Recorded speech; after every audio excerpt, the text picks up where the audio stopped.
So we can get started. I'll just go left to right. So, Austin, if you want to get us started. How's this working? All right, my name is Austin Sidwell. I'm running in the 1st Congressional District here, so House of Representatives. A little bit about me to get started. I grew up here in Baldwin County, over on Fish River. Graduated from Foley High School, went to the United States Air Force Academy, where I was lucky enough to make it into a pilot's lot. Didn't go fly the pointy-nose fast things. I decided to go fly helicopters, which the Air Force does have.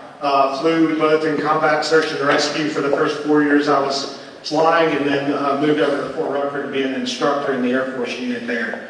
When I left Fort Rucker in 2023, I moved back here to Baldwin County to take over run my parents' security company here locally.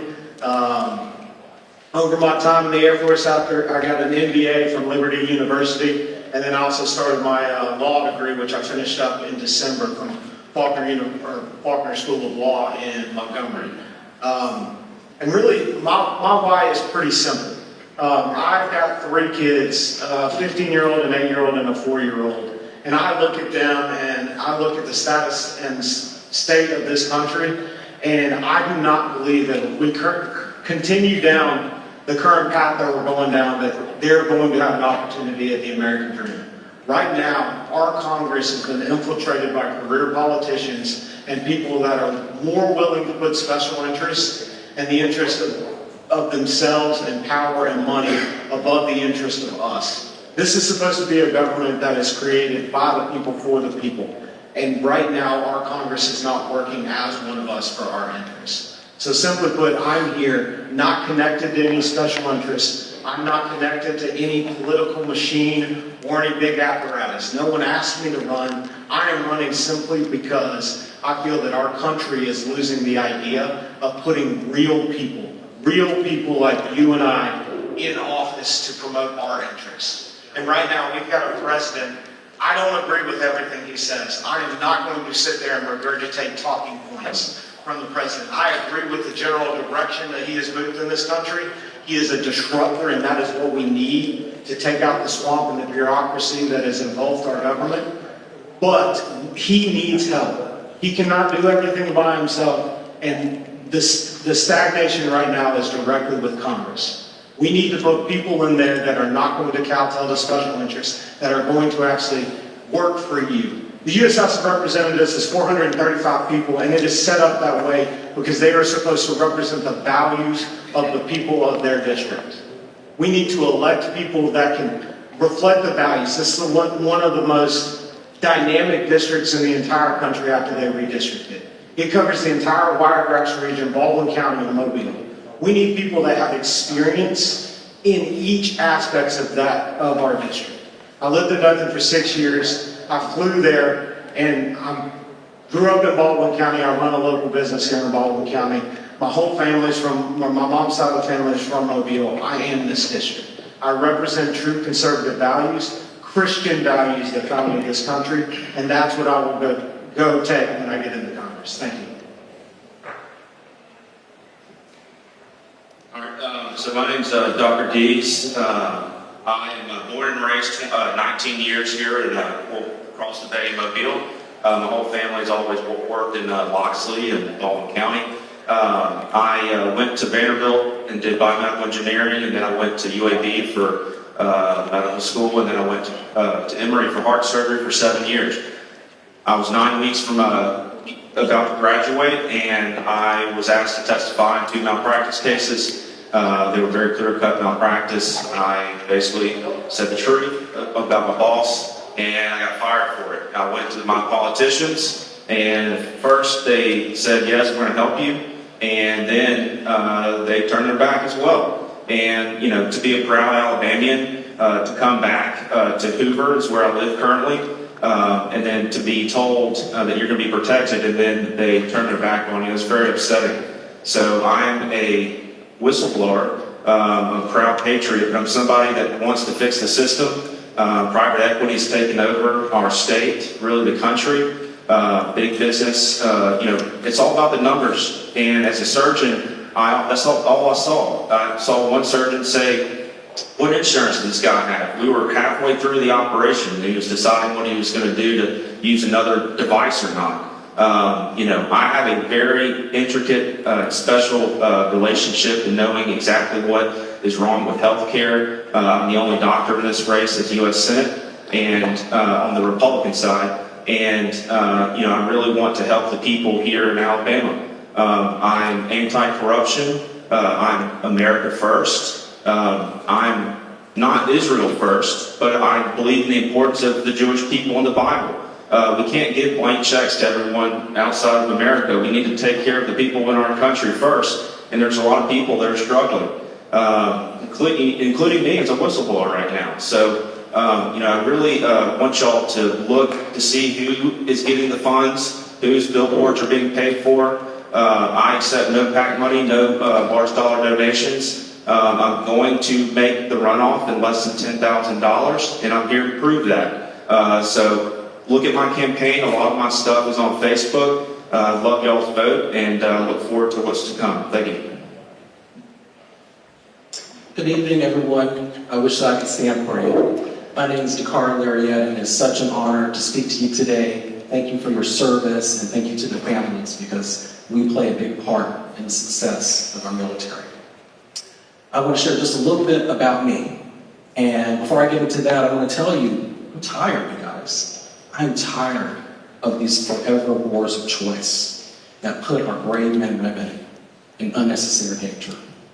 I'm tired of the healthcare deserts, lack of mental health for our veterans. I'm tired of the lack of quality education and reentry programs. We've got to do better, and we can. Again, my name is Dakari Lariat. It's going to be the weirdest name you see on the ballot. You will remember it. I have a table over here. Please stop by a little bit later. I'm born and raised Alabamian. I love this state. I want to see us all do better. Mom is a teacher. Dad served in the Army. And supporting my father, we traveled around the world. California, Oklahoma, Washington State, Germany, Wiesbaden. Catch up with me if you served in Germany. And back in Alabama, I excelled in school. But when I graduated from the University of Alabama, I could not find work. And like many of us, I had to make a decision, be underemployed or move. Moved to New York, built a career in supply chain. But I found my passion in service, serving my community. Volunteering at the Bronx Community Pride Center, advocating for our unhoused youth. And then I moved into harm reduction, fighting the opioid crisis. I moved back to Alabama, and I did the same thing. I got into service, driving for Meals on Wheels. And then I won my first elected office, HOA president. I'll take some applause for that. That's important work. That's important work. And truly, it's a large development in downtown Birmingham where I got to build relationships with the mayor, the city council, the apartment buildings. And a pivotal decision for me, and the moment where I decided I had to get into this race, happened in 2024 when I was wrongfully arrested by the Michigan State Police, tortured, driver's license confiscated. And after getting the body dash cam, realized the troopers were trying to plant drugs in my vehicle. And this became a national news story. And I realized just how broken our criminal justice system is, and that I had to run to change the laws federally. And I've been on this journey for about 1.5 years now, meeting folks just like you up and down the state. And what we're learning is all the systems are broken. So education, healthcare, and the economy, that is the foundation of this campaign. Education breaks the poverty cycle. I've seen work in my own family. We've got to help our veterans when they come back to fully utilize their benefits for education, as well as allow the family to use the benefits. And a lot of that is to do with education, helping them understand what those benefits are. Healthcare, we're losing 20 veterans a day to suicide. It is unacceptable. Sat on a panel a couple months ago up in DC, heard General Honoré speak about the problem. We've got to ensure mental health is available to everyone who needs it, not just over-medicating our veterans. We've got to work on reentry, ensuring we have job training, and build the skill set so our veterans are not relying on programs that basically take care of, just being poor. We want them to excel. So these are the issues that we are committed to as part of this campaign. It's about building up all of us, and especially our veterans. My name is Dakari Lariat. I thank you for the opportunity today and look forward to your questions. Good Good evening, everyone. I'm Clyde Jones, candidate, 1st Congressional District. It's a pleasure to be here with you all this evening, and thank you for inviting me. Thank you, veterans, for your service and your family members for being here. It's important that we all stay engaged civically. I joined the Army at 17 years old, straight out of high school. I know I grew up in a very rural area. I know I wanted to travel. I wanted to see the world. I wanted to be in law enforcement, actually. I grew up in Virginia originally. I wanted to be a Virginia State Trooper. So I said, you know what? I'll join the Army. I'll serve 4 years. I'll get out at 21 and I'll do the Virginia State Trooper. I was in the Army for about 6 months and I was saying, they're going to have to kick me out. So I enjoyed my time, my service in the military. They sent me straight to South Korea. I said I wanted to travel, right? So they sent me from a little rural area in Virginia straight to South Korea after training. So I did travel quite a bit. I served in Desert Storm. And in Desert Storm, I realized in that foxhole with bombs going over my head that I had never voted before. I was 23 years old, and I was like, I'm over here with these bombs coming over my head, and I've never actually voted in an election. So I made sure when I did get back, when I made it home, that I started voting and being active. I lost 2 of my friends in Desert Storm. One of my first armed friends and one of my other friends both were killed in Desert Storm. So I still think about those things as I see our military members and as we see our military being used as pawns in many cases. So, and I don't know if anybody else up here or not has a son that's deployed to the Middle East right now, but I do, and my wife does. So it's serious for me. It hits home whenever we see those things on the news. Again, I served 21 years in the Army. I retired as a first sergeant in the Signal Corps. My last assignment, I served in Operation Iraqi Freedom over in Baghdad as a first sergeant for a signal company. My company actually installed the communications network for Iraq's first democratic election. So we had to put phones in every polling location. So it was an important job to do, and we did that. I received a Bronze Star for that time, for that tour. And that Bronze Star was not just, it wasn't for me, but it was for those 120 soldiers, men and women, that I brought back home safely. So to me, it was for all of us. It was for all of us. When I retired from the Army in Texas, I started working for DuPont, which is a chemical company. So I worked there for 17 years, and I retired in 2024. And I said, I need to do something more. I need to be more involved. I was president of the board of directors for Alabama Rise, so I worked a lot in the state of Alabama, but I needed to do more, and that's why I'm here tonight. I hear a lot of things that sound good already, and I'm sure I'll hear even more, but we need to see action, and that's what I'm here for. I'm here for action. I'm Clyde Jones, and I'm a candidate for 1st Congressional District. Thank you very much. Good evening, ladies and gentlemen. My name is James Richardson. I'm a Marine Corps veteran straight out of Edmond and a proud member of the Wiregrass. First and foremost, I just want to say I am honored to be here and a part of this forum in front of veterans who have served and sacrificed for this great country and who still continue to sacrifice for their communities. It's a privilege to have served next to y'all through the generations, almost 250 years now, that we have been sacrificing, shedding, and bleeding for this country. Freedom isn't free, but I believe in a representative who listens to the people. And I take that from the good book of James 1:19. You have to be quick to listen, slow to speak, and slow to anger. And I believe a representative needs to listen, and I take that to heart. Because if I can't listen to each and every individual, How do I know what y'all want, and how can I be your voice up in DC? To me, that is everything. Listening is the key. And DC has not hurt us. Each and every day, we struggle with the cost of living. We struggle with the loss of our veterans from suicide.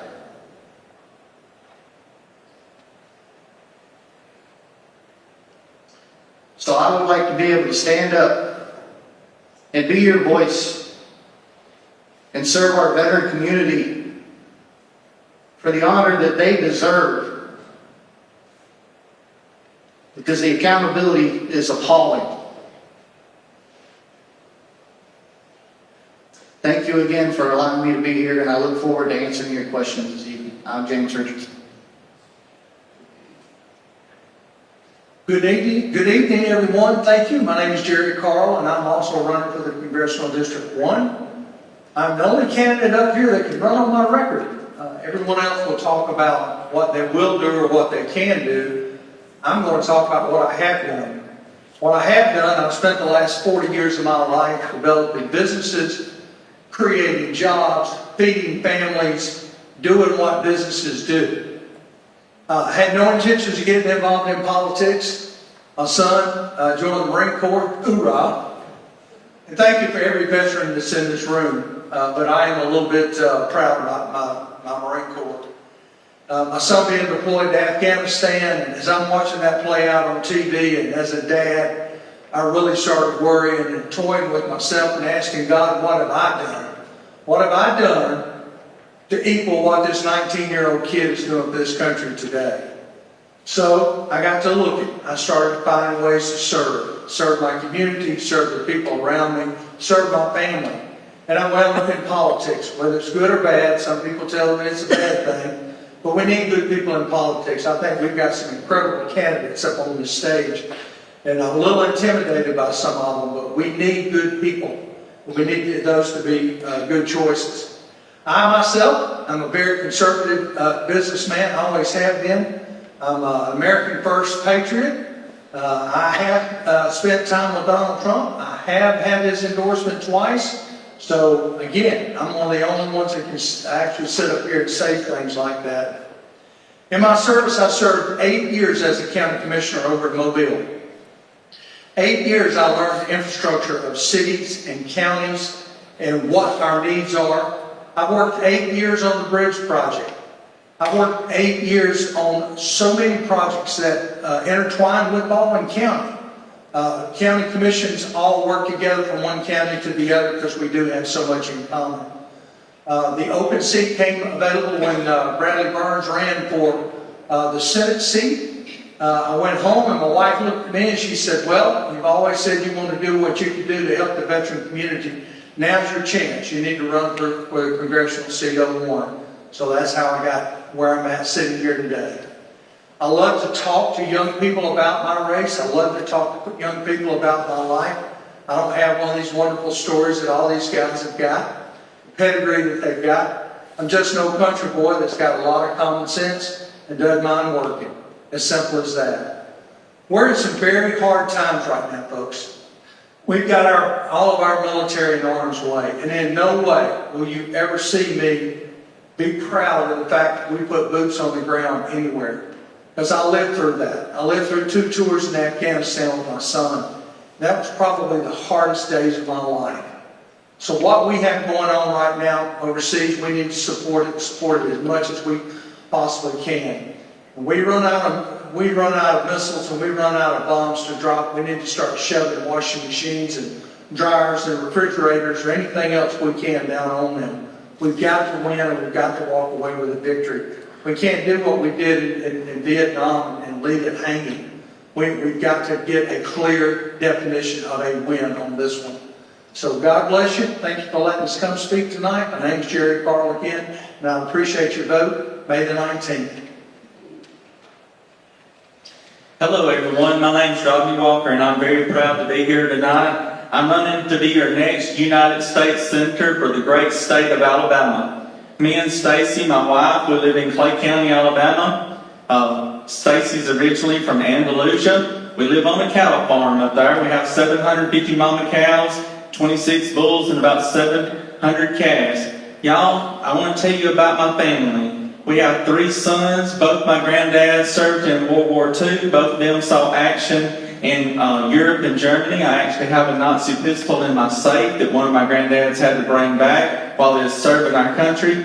My dad was 1151st Engineering out of Fort McClellan. He retired 30 years, Sergeant Major. One of our aunts was the first Marine officer, and she served in Arlington, Virginia, where they still live at this time. Guys, I did not serve in the military, but let me tell you what I did do. I had boots on the ground for Clay County and Randolph County Sheriff's Department, as I was the chief pilot for 8 years. And I was able to serve a lot of search and rescue missions. I was able to save a lot of people, and I also lost a few that I dearly hate. But in other words, there's a commendation from the governor on my wall, $1.2 million theft ring shut down in Lowndes County over agricultural products. Many more things that I've done. I served on the Randolph County Rodeo Committee for 8 years. But guys, I want to take that to the United States Congress, and I want to serve you because I want to work for every person in this state, and I want to take your voice to Washington, D.C., and that's not just talk, that's what I really want to do. I'm the only career businessman running in this race of all the people. I'm not a career politician. This is my first run to serve you, and it's my desire to do that explicitly. I have a lot of different issues. Let me tell you first about business before I do that. Not only do we own Walker Lands and Cattle, we also own Patriot Fueling Centers. We have 5 of those scattered across the state. We own Patriot Fuels USA, where we ship fuel down the pipeline from Texas or Louisiana refineries to 6 southeastern states through 26 terminals, where we put American fuel in American pipelines and hopefully makes it to American automobiles. We also have Wedowee Quarry, which is a granite rock quarry in Randolph County, Hatchet Creek Leasing, where we lease buildings, and so forth. And then we have Walker, a construction company. I don't tell you that to brag on anything. I tell you that to say that I'm a business leader. And we need business leaders in Washington, D.C., as well as in Montgomery, Alabama. You've seen what a business leader can do. There's only going to be 2 more years of that, and then we've got to have somebody that can stand on their own 2 feet and think for themselves and serve the people of this great state.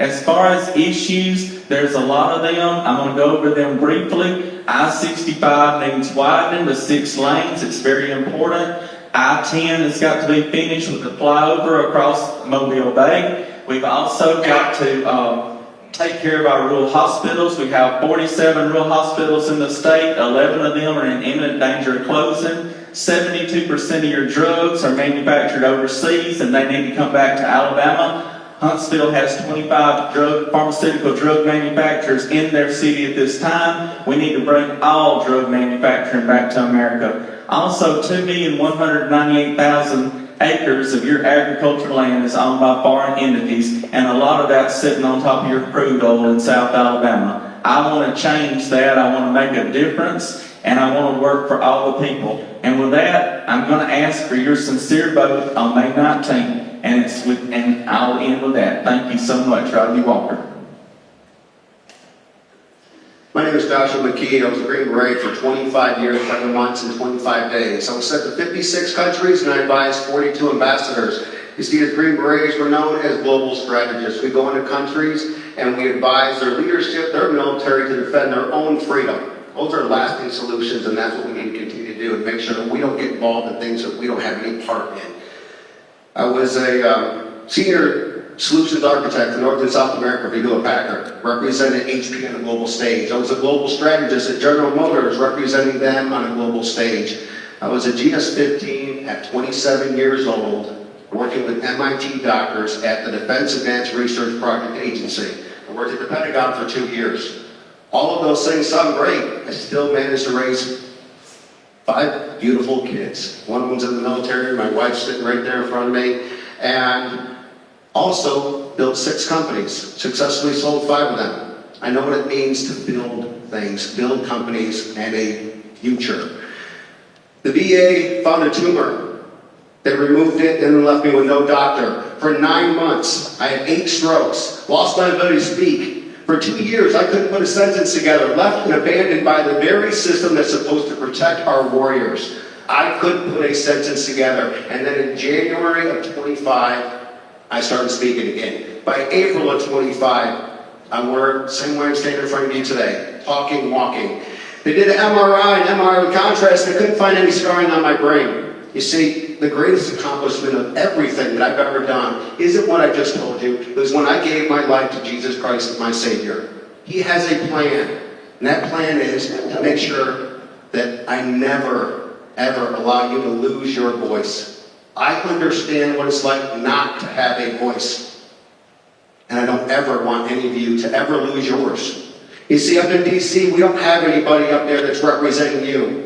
That's what we're supposed to be doing, having people that advocate for you, to advocate for our veterans. Alabama's ranked 49th in VA mental health care in the States. 49th. Our veterans didn't earn 49th place. I know what it's like, firsthand, to have to fight the IRS with 6 companies, being audited, beating them on audits, getting draw letters, because our tax laws are written for corporations, not small businesses. We need to look at what's going on with our VA, our veterans. And for those veterans out there listening, I got your back. I had to fight them. They left me for dead. You need to have an insurance card where you can go and pick the doctor of your choice. The Mission Act of 2018 was a great idea. But why does it still take 6 months to see a doctor? Why do we still have suicides in the state of Alabama for our veterans? Because it's not working. It's time that we get someone up there that understands firsthand what's going on. I lost my voice. I'll make sure that you never lose yours. And on May 19th, I hope you vote for a veteran that's going to make sure that each and every one of you has a voice in D.C. Because that's the job, to make sure that you have a representative that understands who he works for. God bless all of you, and thank you so much for this opportunity.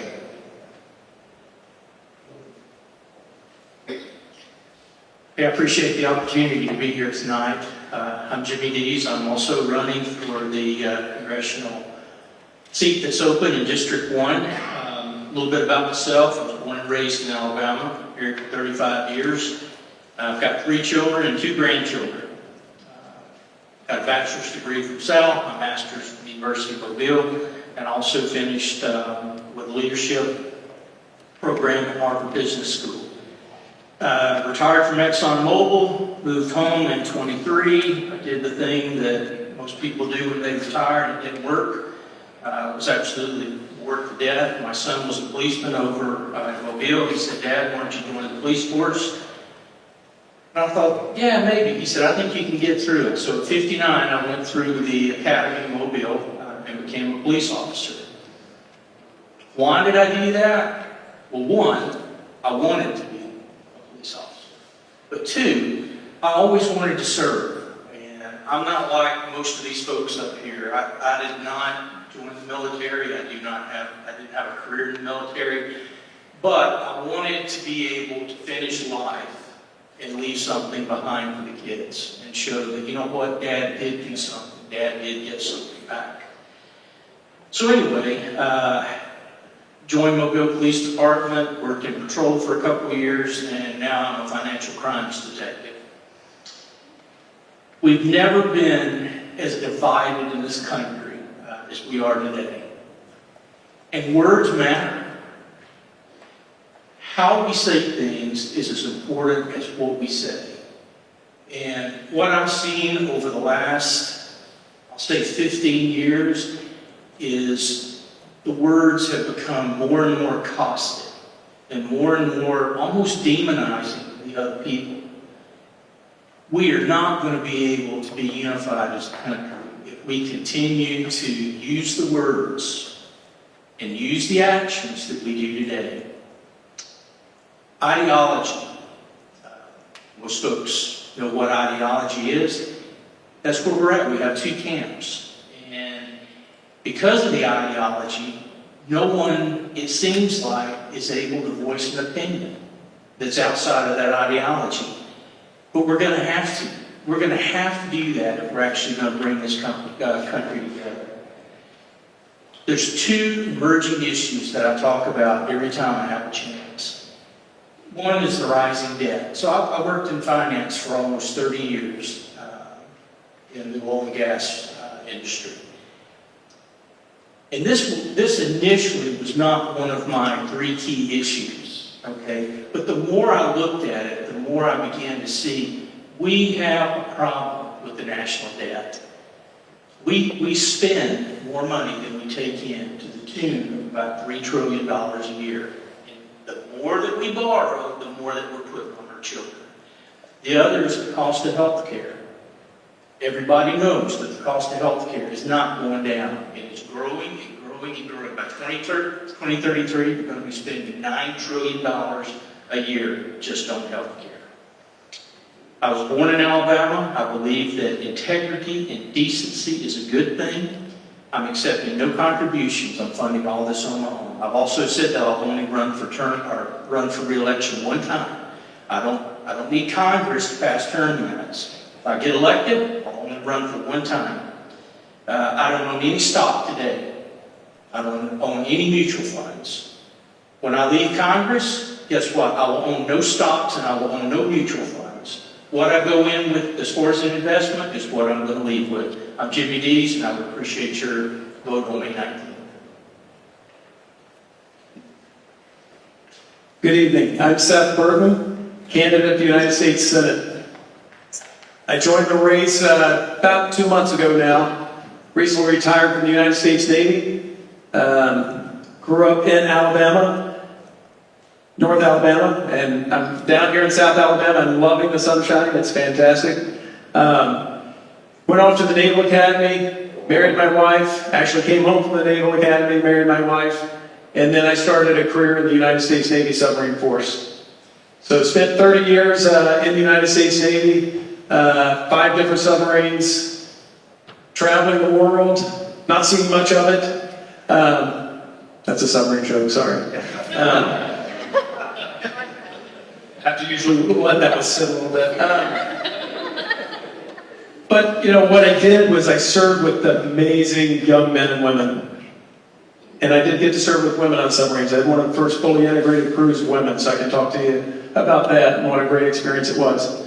But what was so fantastic, I got to command 2 of them, USS Scranton and USS Florida, a guided missile submarine, and got to lead young men and women that kept me young. Because you're in the late 40s and you're commanding submarine, they kept me young. And I got to raise 3 boys with my wife. Experienced the Exceptional Family Member Program in the military because my son that's with us here tonight has Down syndrome. And so I use those as a few examples of one of the things about serving in the U.S. Senate or the Congress. We're hearing some great stories here tonight. But I am concerned that the leaders don't have certain levels of experience in war and peace and what real accountability looks like and what we need to do to address the threats and the opportunities of the next decade. So that's why I entered the race. I looked at my fellow candidates and some great men in the race, but I just did not see, I saw the opportunity to offer you, the voter, choices. That's what I believe in a good democratic society, a representative government. I want to have choices as a voter. I don't want the elites to shape who I vote for. And so I entered the race because I thought, I understand, I've lived war and peace for 3 decades. I've led young men into harm's way, young women into harm's way. I've lived extreme accountability. The accountability that we hold our commanding officers to is unparalleled. And so I understand what that accountability means, and that is not in our government. And somehow we the people have to restore that to our government just so our republic survives. And then I'm a big, as you might be surprised, I'm a big nuclear energy guy because that is the key to our future economy. We struggle with utility, supplies, rates, everything else. There's a whole corruption side of that I won't get into right now in this world. But we have to have something that powers the future economy. And that to me is nuclear energy. And I want Alabama to be a part of scaling that into a massive, reliable energy infrastructure that powers that future economy. So those are the macro issues that I look at. But I want to close with this. The veterans issues are so unique, so different. I believe, someone that has lived the full cycle, other than I haven't gotten to the end cycle yet and been buried. I've lived the whole cycle of active duty, transition. I've survived, survived cancer while on active duty, raised our son with special needs. So I understand how important it is to keep both the member and the family mission ready, and then transition that into the veteran space. And make sure we've heard a lot of stories here, the wait times, everything else. So that is what I'm passionate about, taking care of veterans. I've lived it. I look forward to earning your vote on May 19th in the U.S. Senate. Seth Burke for U.S. Senate. Thank you. Hey, my name is Kyle Sweetser, and I'm running for United States Senate here in Alabama. Honored to be here today. I'm a Mobile, Alabama native. I graduated from Baker High School, got a football scholarship to West Point, where I was there USMAPS for a year, the prep school, and then West Point for a season. I was injured, got an honorable discharge, and at the same time, the family business wasn't doing so well. It was during the recession. So I came back, I helped the family business, I helped turn the family business from a Yellow Pages operation to something that actually advertised on Google and the internet. From that point, I just really got after it, working my tail off. When the Deepwater Horizon blew, I went straight to work. I worked as a small boat captain, getting after it, keeping the oil off of our beaches. So the environment really matters to me in a practical way. In 2016, I got a business license and I started doing work on my own. I started going out in the mornings at 4 o'clock in the morning, doing everything I could to further my family in a world that seemed like it was getting harder and harder to get by, harder to afford things, harder to send your kids or take your kids on vacation. So from that point, I'll tell you, I'm a former Republican and now I'm an Democrat. In 2016, I got to see from 2016 to 2020 how the increased dangerous rhetoric divided our country. Going in people's houses, personal level, residential, especially going in people's houses and hearing how people can't even eat Thanksgiving dinner with each other anymore. We should be ashamed of ourselves as a society. 2018, I got to see how steel tariffs actually work. Steel tariffs increased the cost of a garage door substantially. There wasn't a whole lot of coverage on this, and this is the government rigging markets against traditional, what would be conservative principles and values. So seeing that take place and seeing the response and how small businesses and the people of Alabama were just left behind. We're in Alabama. If you're not aware, we are last place in so many different areas. Tariffs are regressive taxes. Alabama is like the king, the capital of regressive taxes, which keep folks in poverty. We have one of the highest sales tax rates in the nation. Sometimes we'll rank 49, sometimes we'll rank 50. It just harms people. So when you add tariffs and that cost gets passed down to the consumer, that's a tax that we're all paying. I got to see that and experience that and understand that. January 6, 2021, though, that's when it was it for me. I just stepped out and started swinging. I started speaking out, doing everything that I could. And, I made the right people mad.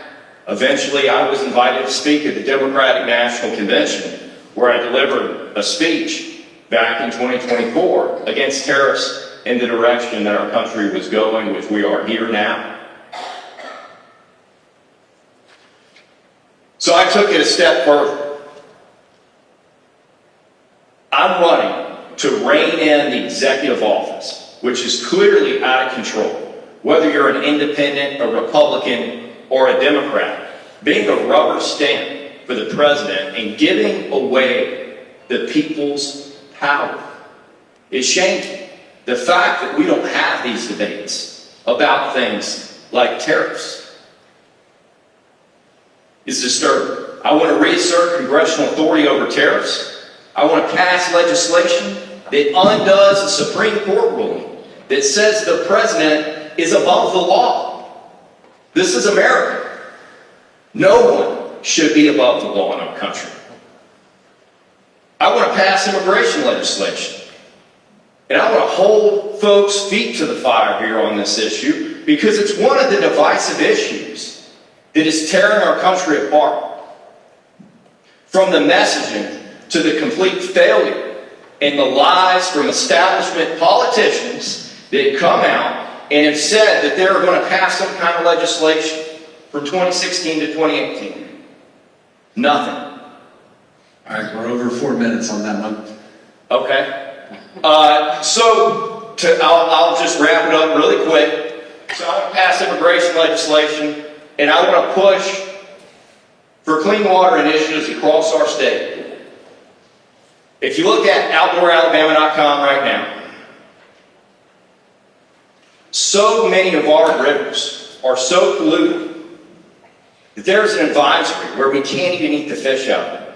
Dozens. And no one is doing anything. No one is talking about moving our economy to the future. Updating our power grid. Diversifying our energy. We need to quit staring at our feet and look towards the future. So in closing, I want you all to know, at the core of what we're doing, we're trying to rebuild a competitive two-party system in the state of Alabama. We have a real choice in November. But I need your help doing that. Please show up May 19th, vote for me, invest in the future of Alabama. Thank you. All right. Thank you very much. I was reminded shortly after I let you all begin that today I decided to be a terrible veteran. So if everybody could please stand for the Pledge of Allegiance.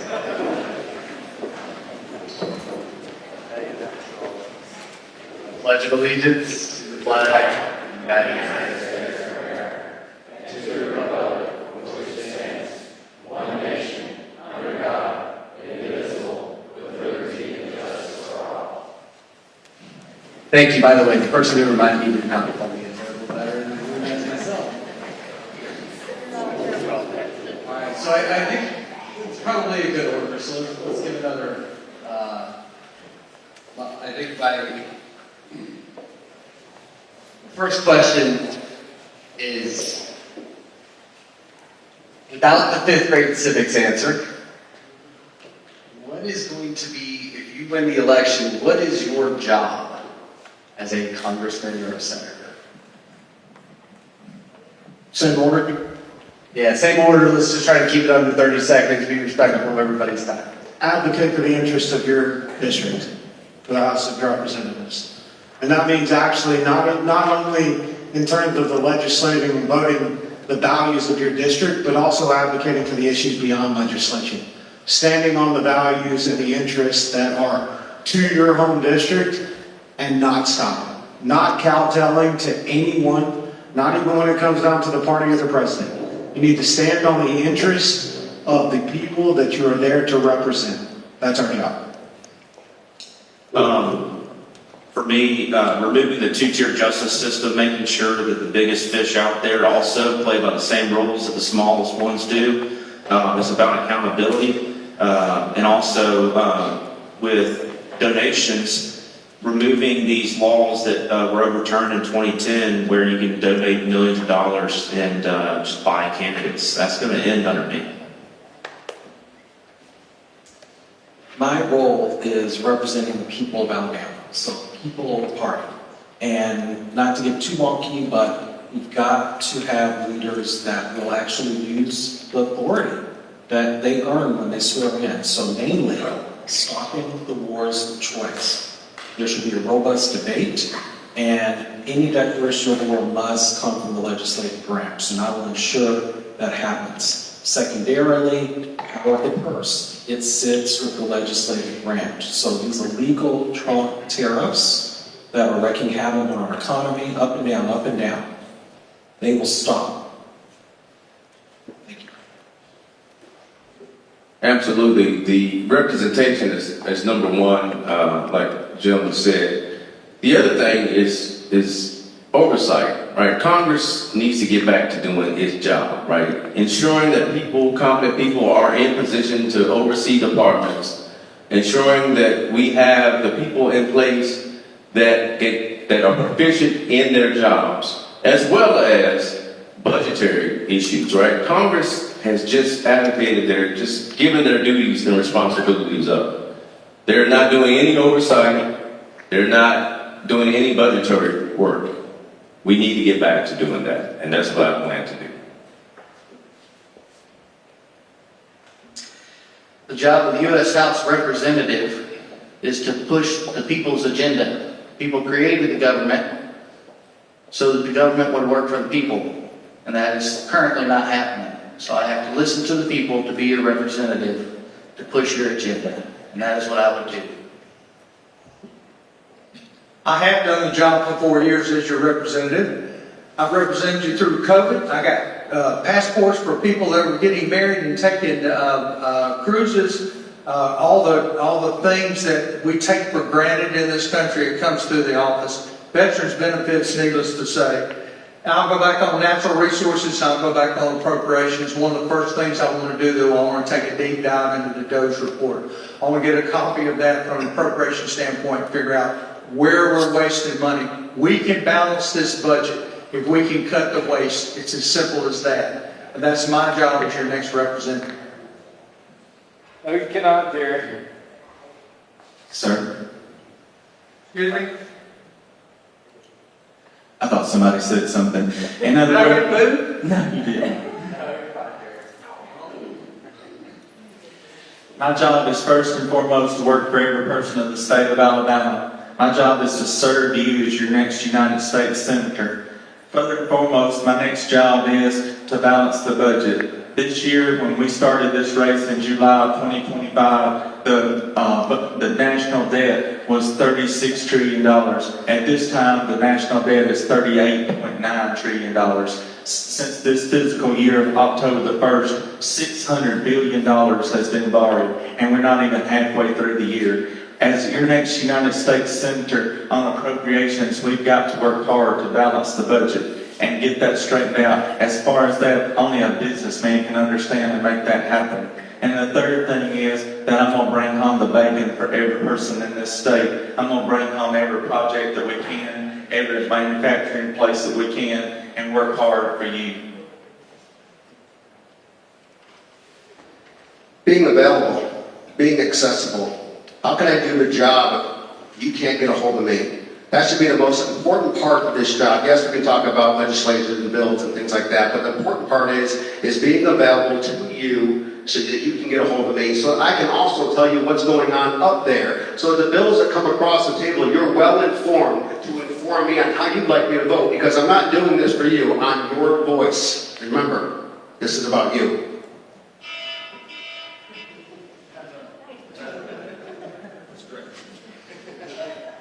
Do something.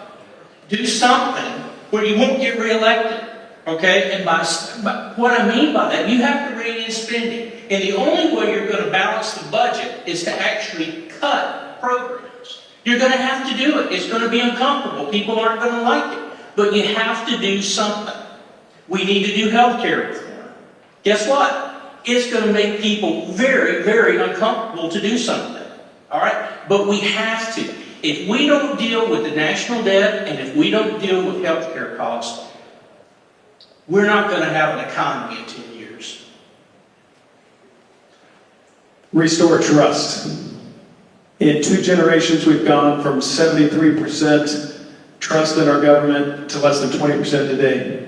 I told every sailor that worked for me, the one thing that you can't do is lose your trust. Protect it as if your life depends on it. So that's what I would go to do, is restore trust and make sure that you trust me to represent you.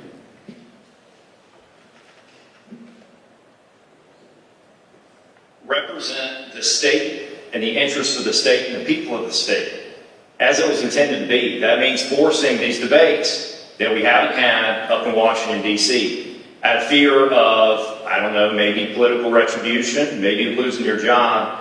We haven't had that representation up in D.C., and I promise to deliver that without bowing down or without standing down.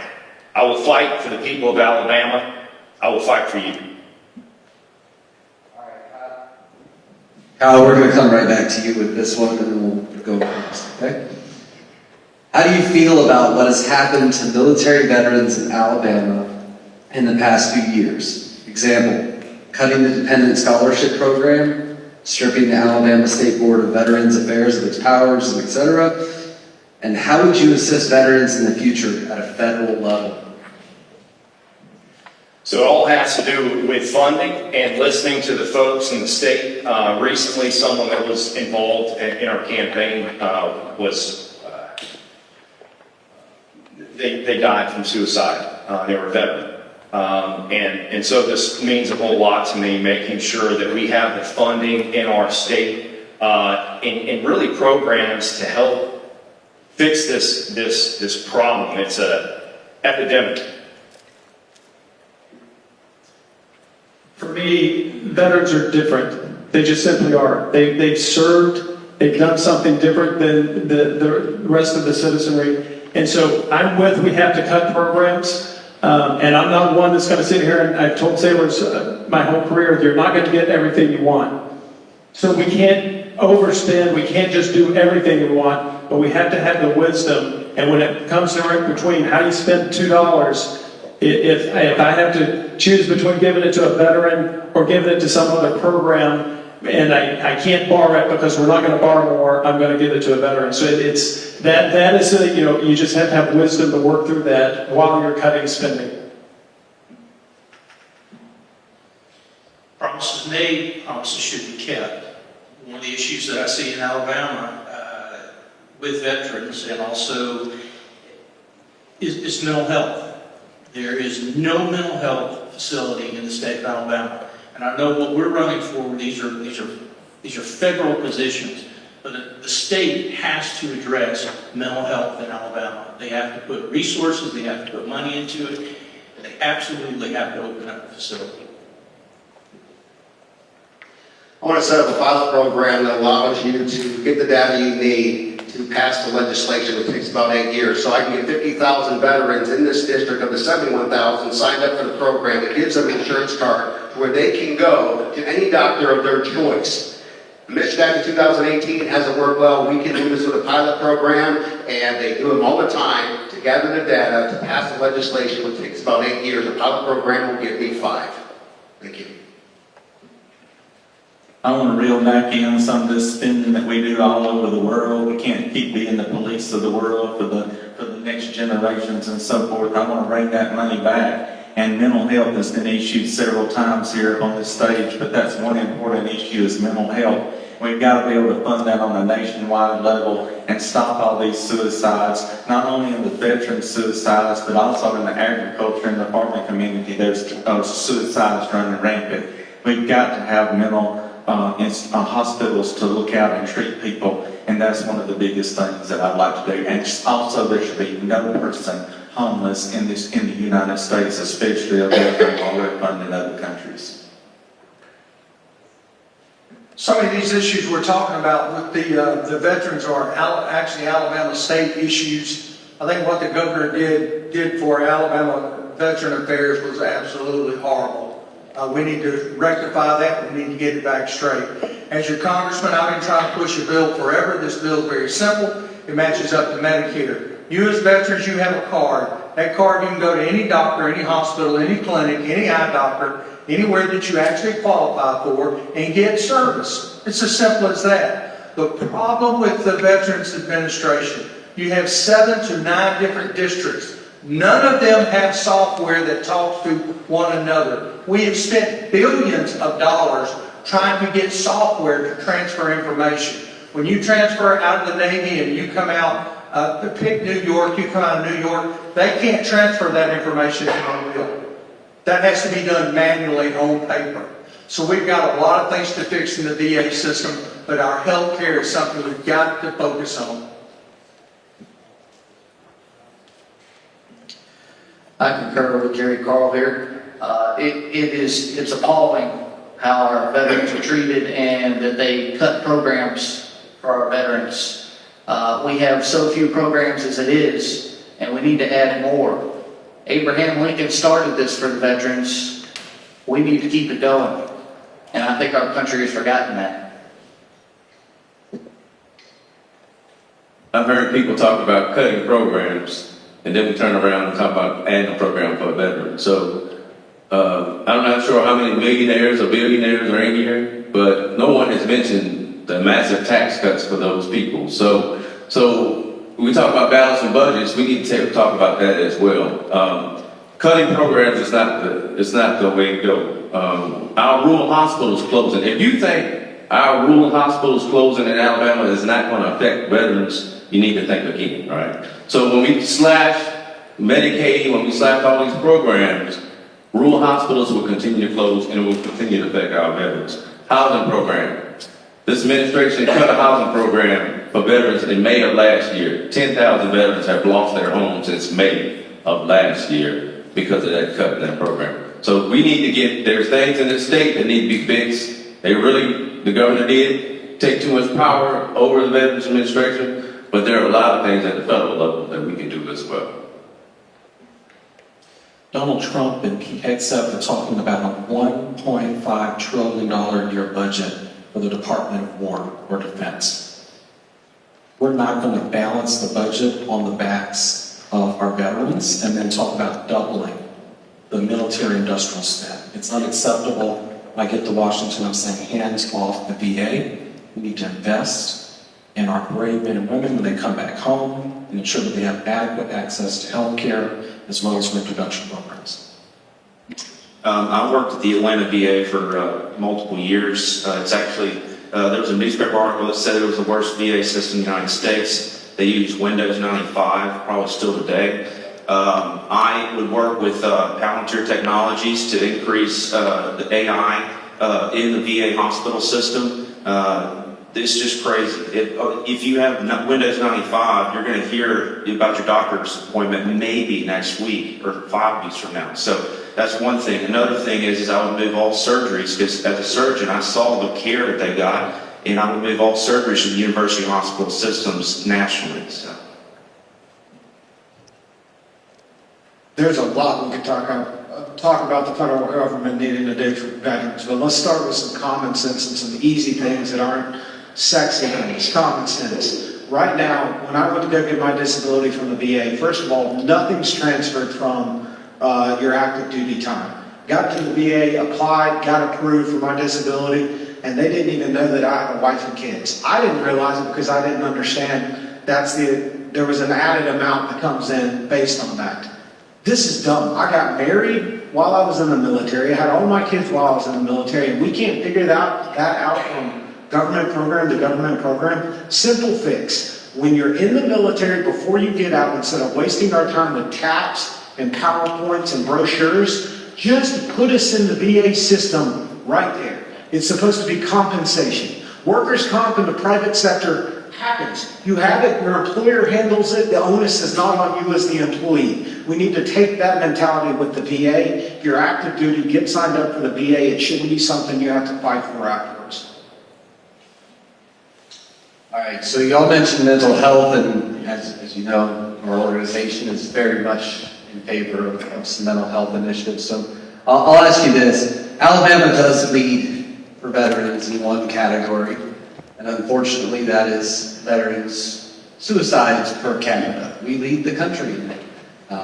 By best estimates, it's 44 a day, and the VA will report based on their new determining factors in the 2023 and 2024, 2025 reports, how they collect that data. They'll report that it's no longer the popular number of 22 a day, it's actually closer to 16. But changing the rules doesn't make the number change. So, what concrete actions would you take to reduce veteran suicide rates rather than to continue to fund the programs that have not worked for the last 26 years? We'll go start down here again, I think. Yep. All right. I'll just carry over from what I said. Let's get people enrolled in the VA as a part of their active duty service. It's not a separate program that you have to fight for afterwards. And along with that, let's just set up annual review programs where you don't have to go and change your disability. And guess what that's going to do? That's going to add accountability to where we know where every single veteran is, because they have an appointment that's set up through that system from the time that they're active duty that carries over into their time afterwards. Then we can start identifying the veterans that have been lost out of the system and find them and get them the help that they need. This is part of our response from last time, but with Palantir Technologies, they can look at the efficiency of making sure that people with mental health can have the appointments they need as fast as possible. That is one of the big things. Also, just making sure that with the hospital systems, making sure that telehealth, sorry, I was blanked out, telehealth is an incredibly important issue that needs to be provided to all veterans for mental health, that needs to be provided to everybody. But telehealth and AI integration will help mental health issues.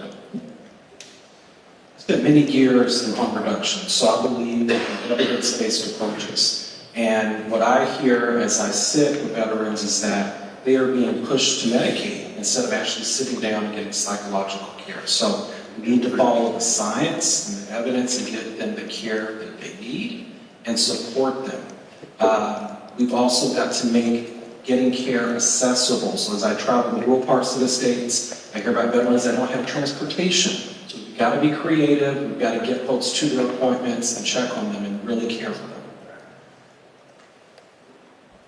Alabama as a whole has been failing our mental health care. I mean, not just veterans, but all of our citizens. And veterans, particularly, as the gentleman said, with our rural hospitals and everything closing, with the mental health closing years ago, the mental health hospitals closing, we have decided to funnel mental health patients to our prison system in many cases, right? So we're instead of getting the mental health need that they need, the treatment that they need, we funnel them to the prison system. So the VA, they actually, when those came in and started their work last year, they let many therapists go.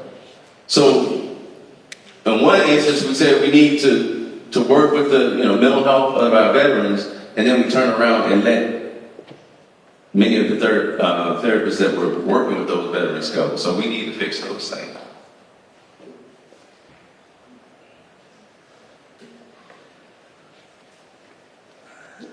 This is an issue that's actually very, very close to me. I have experienced veteran suicide firsthand. My father in 2023 passed away from PTSD, self-inflicted gun wound, because the system failed him, because it was not held accountable. That crisis line is a piece of junk that helps nobody. When you're in trouble and you need help, are you really going to pick up a phone? It didn't help him when they told him they'd get him an appointment with his mental health provider in 2 weeks. 2 weeks to a man that had a gun to his head. They failed him, and I want to see that never happens again. Because they served our country and they don't need to come home. We've lost more to suicide than we have active duty combat injuries and deaths. And it's appalling. And I think one of the ways to fix that is what we did in the Marine Corps. A buddy system. A veteran to veteran buddy system where you check on each other every day. We're there and available for each other, connected and united. Because we guaranteed each other's backs. We watched it in combat. We should be watching each other after the fact too.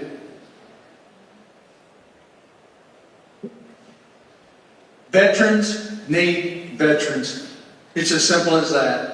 I have a family member of the Marine Corps sent to Pensacola to get on the internet to talk to a 22-year-old shrink in Arizona.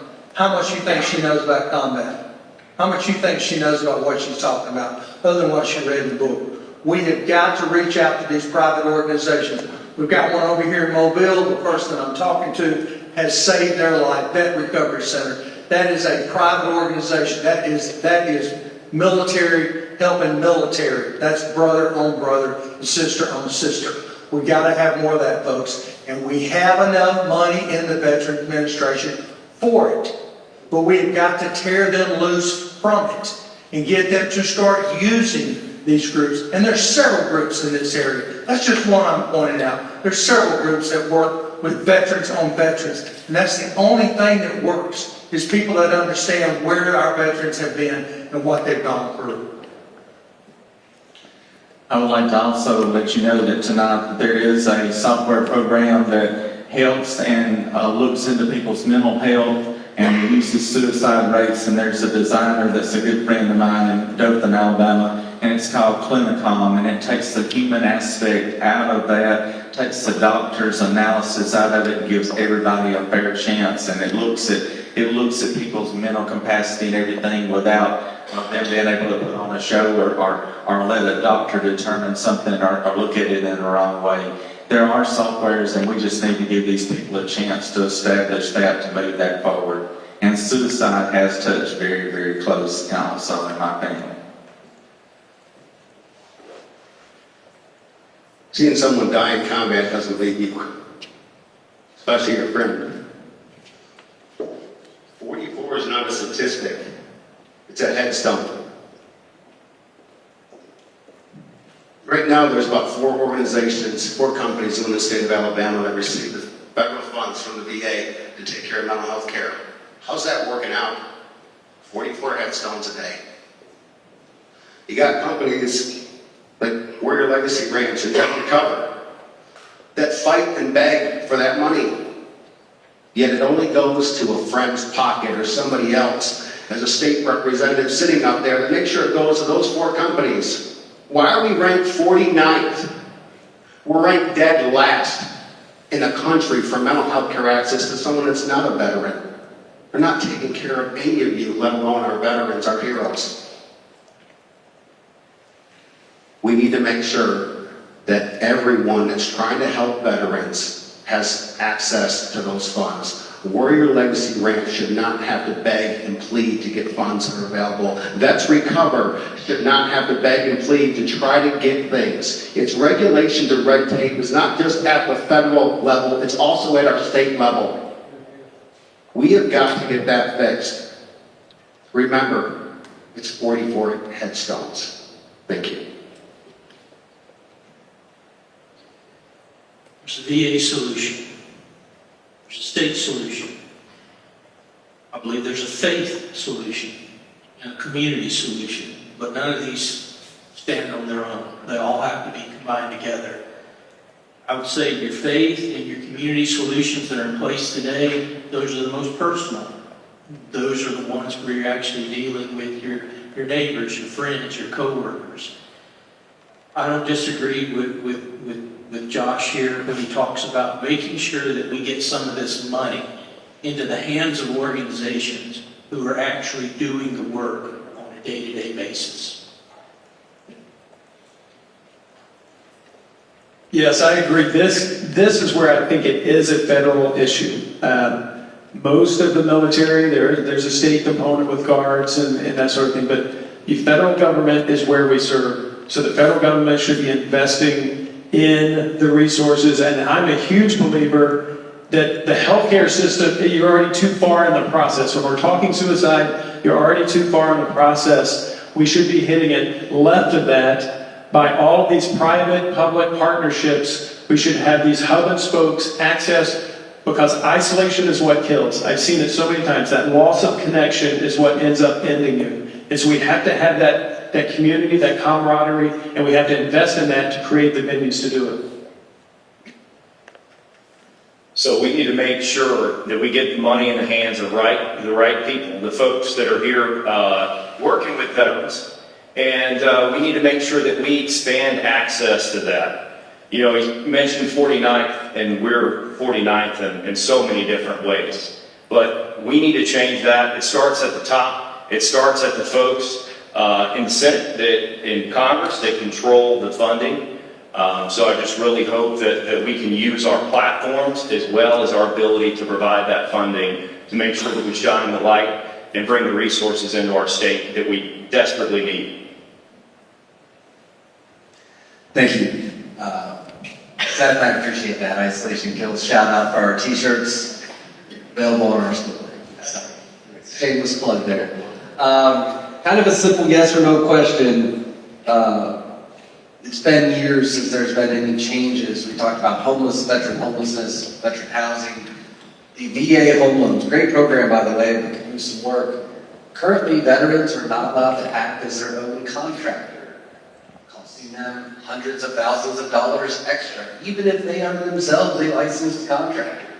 Would you support legislation to make modifications to the VA home loan process to make it easier for veterans to be their own contractor, hire the contractor of their choice, and special interest rates available for veterans? Yes, if you can go and die for your country, you should be allowed to build your own home. Absolutely, yes. We have the regulations is a whole different, we could talk all night on that. But in this case, easy yes or no, yes. It's common sense, yes. Absolutely, yes. As a licensed general contractor, yes, the answer is yes. Of course, yes. Resoundingly yes. Yes, of course. Yes, but I also add, using the benefits is so confusing, understanding what the benefits are. So we really need ambassadors to help veterans through the process. For example, I didn't really take advantage of my dad's education program. So, I missed out on that opportunity because we didn't really understand it. So we've got to help veterans understand what the benefits are, and the answer is yes. Yes. Yes, and we also need to remove the funding fee. So I'm going to kind of go out of order, so I guess I'll tell you the order this time. Josh, I think I want to go to you on this.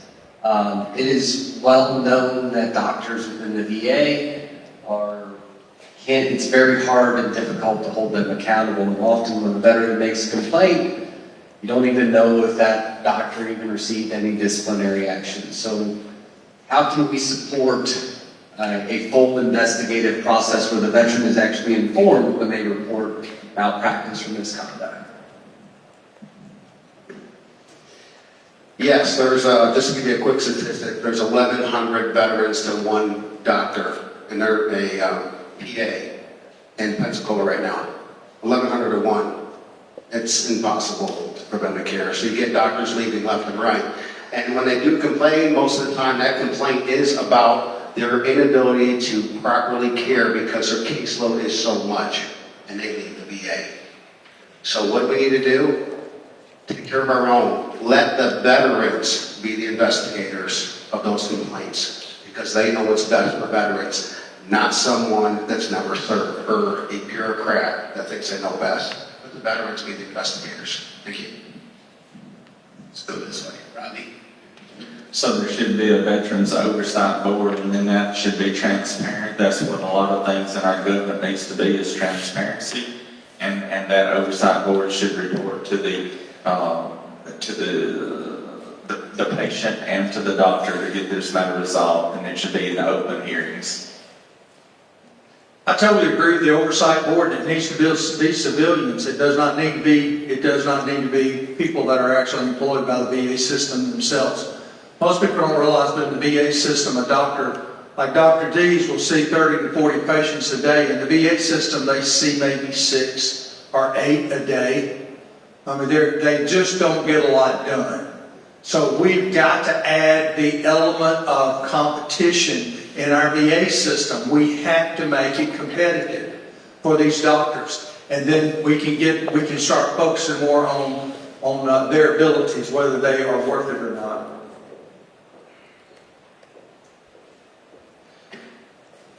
I think Mr. Dale Dees has covered this as far as malpractice goes, and when veterans are complaining about doctors and how they're being treated and everything. It's about standing up and being held accountable. If you file a complaint out in town, obviously, your lawyer's going to follow up with you, give you all the details, what's going on and everything with the case. Unfortunately, it comes down to transparency, and unfortunately, the VA is never transparent when it comes to their review processes. And I think that, as my motto says, make haste, cut the waste. We need to cut the red tape and start making it more transparent so that we can visually see what's going on behind the scenes for our veterans. Our veterans deserve the best care they can possibly get. So there has to be oversight, right? There has to be oversight. I have a quick story. I was going to the Mobile Clinic, the Veterans Clinic, and I had the same doctor for a long time. So this is my fault. But every year, he would just look at me and tell me my results and never put his hands on me and never actually check me for anything. So it's partly my fault. But I didn't understand the process of complaining about that or who to talk to. So as the card said, we need to understand the process. So we do need oversight, whether it be a civilian committee or however, we get to that point, we need that for our veterans to make sure they're getting the proper care. I'll commit to learn a little bit more about how the process is working and not working now, but generally, the Senate appoints these boards that oversee federal agencies, so it's critical that these agencies have diverse leaders from the community, veterans, that can truly understand the situation and advocate for our patients. So absolutely support more oversight and diverse oversight. I actually posted about this on my Facebook and LinkedIn and everything in September. But this, is what ended my career. And there's multiple levels I'm about to talk about very quickly. But the doctors in the VA are, they have Alabama Medical Board license. And when I turned in doctors to the Georgia Composite Medical Board, and I specified their names, they said, well, we only look into doctors, and we don't look into hospitals. And I said, well, I'm not saying a hospital problem, I'm saying we have a doctor problem. So, and the issue is that having these boards, such as UAB, because I've looked at UAB's board, and that's one of my alma maters, and I looked at Emory's board, and I have an SEC complaint filed against them because what is happening is that Wall Street and private equity is taking over boards at major hospital systems. If you look, Goldman Sachs, every big name bank you can think of, look at Emory University Hospital's board of directors. Because when you look at that, then they protect the doctors, and then the doctors don't get held accountable. So the answer is following the rules and the laws of the Alabama board, and also using things like Palantir Technologies. I know I say this multiple times, but if you look at the conflicts of interest that are on the board, they create these things called interlocks, and then no one's held accountable, and then you get screwed every time. The people here in this room get screwed, I get screwed, everybody gets screwed. And that's what's going to end this system. And I've been thinking about this every day for 2 years. So, anyways. There definitely does need to be more oversight, and a civilian veteran-based board makes sense, but I am not for adding more layers of bureaucracy. That's the problem. There's too much bureaucracy in it. Let's incentivize good doctors to come and be there. We can pay for medical school, we can pay them well. Let's incentivize doctors instead of adding more to the bureaucracy. I agree that we need to have proper oversight, and he makes a great point there. We need to make sure that we're doing things to bring in the right motivated folks that are going to serve the patients, are going to serve veterans the best. Thank you. Yeah, to me, this is all about transparency. You know, as a commander, you have notification requirements when things are happening, because so much happens. But you, whether it's personnel, material, operational, you get notified when certain events get triggered, to where the right level of oversight, right level of experience is brought to bear to resolve something. So I'm a believer, and this would apply to the claims process, everything else. We need to legislate not timelines of action and decisions, but timelines of notification. Like if I were a senator, I would want to know if anyone in the state of Alabama had gone over 120 days in their claims process, or if they, in this case, they have a malpractice question in with the VA that hasn't been resolved in 120 days. That lets me and my team get involved. So to me, it's about transparent checks and balances in the process.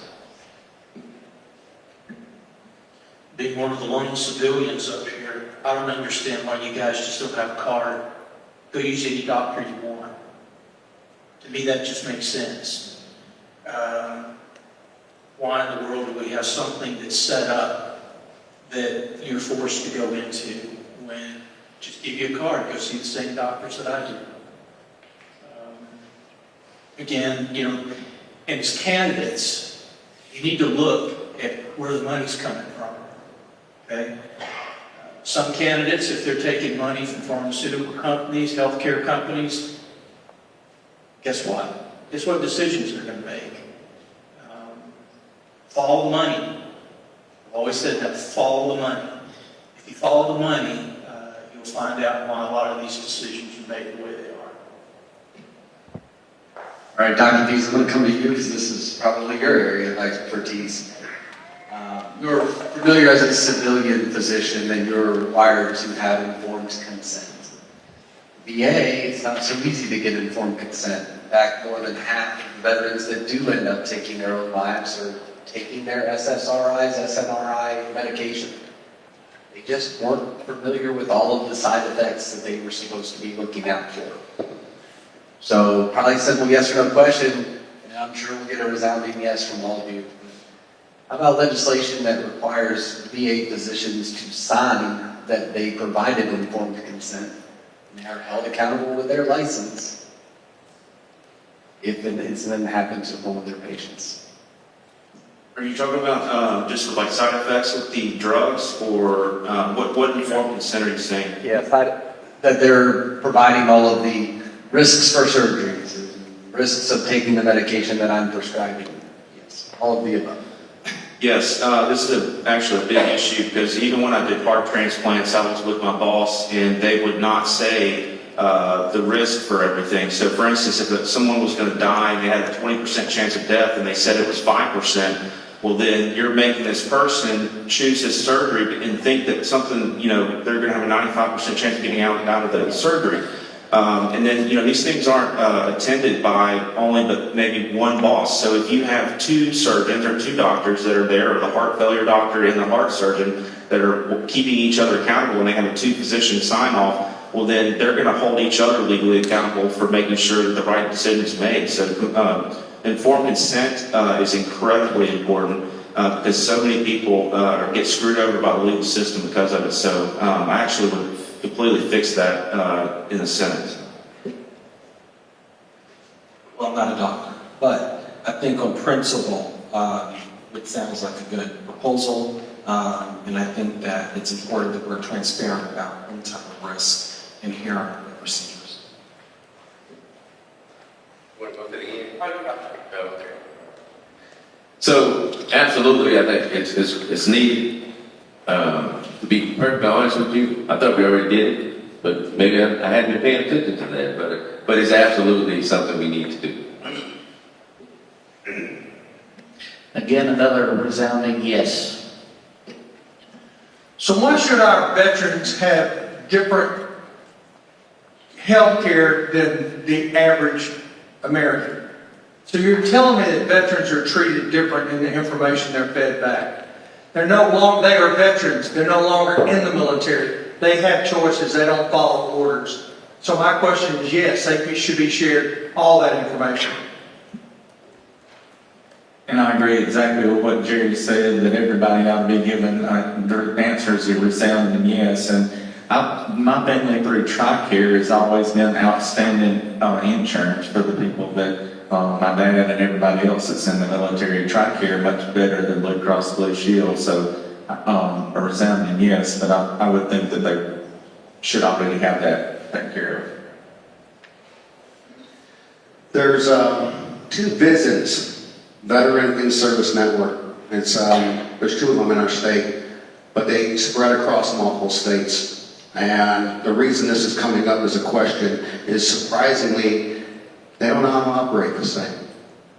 That's a problem right there, is we need some consistency of how we're treated as veterans, regardless of where we go. Because I had to go get surgery in Alabama, but I got cared for in Florida, and I had to get testing done in Mississippi. And every state operates differently. Yes, I believe in exactly that, but understand, there are problems across all of these visits. We need to fix those. Yeah, the answer is yes, but then I would want to ask the question, why? Why is it different? Who made the decision that it would actually be different? Yes. 100% yes. I appreciate you guys all with the yes on that. Let's hope we can all agree. I apologize, Austin. All right. Trying to figure out how to ask this efficiently. So, people that serve our U.S. military that are non-citizens of the United States, if they come over, maybe even illegally, maybe their family immigrated illegally, they join the U.S. military, they serve 4, 8 years honorably. What do you think is the appropriate amount of time that they serve our country with an honorable discharge before we just give them citizenship? I'll start. What, the amount of time of service? Yeah. Any amount of time with an honorable discharge. Yeah, I agree. If you're willing to fight for our country, you should be able to get citizenship. I need to learn a little bit more about this. I hate to commit to an arbitrary number, but certainly it's a huge sacrifice. We do want to reward it, but I always start with what does the country need and what skill sets do we need, and maybe that would lead to an answer. I didn't think an undocumented person could serve. They had to have some type of documentation to be able to enlist in the military. But I'm of the same thought. If they serve any amount of time and have an honorable discharge, I think that they should be granted citizenship.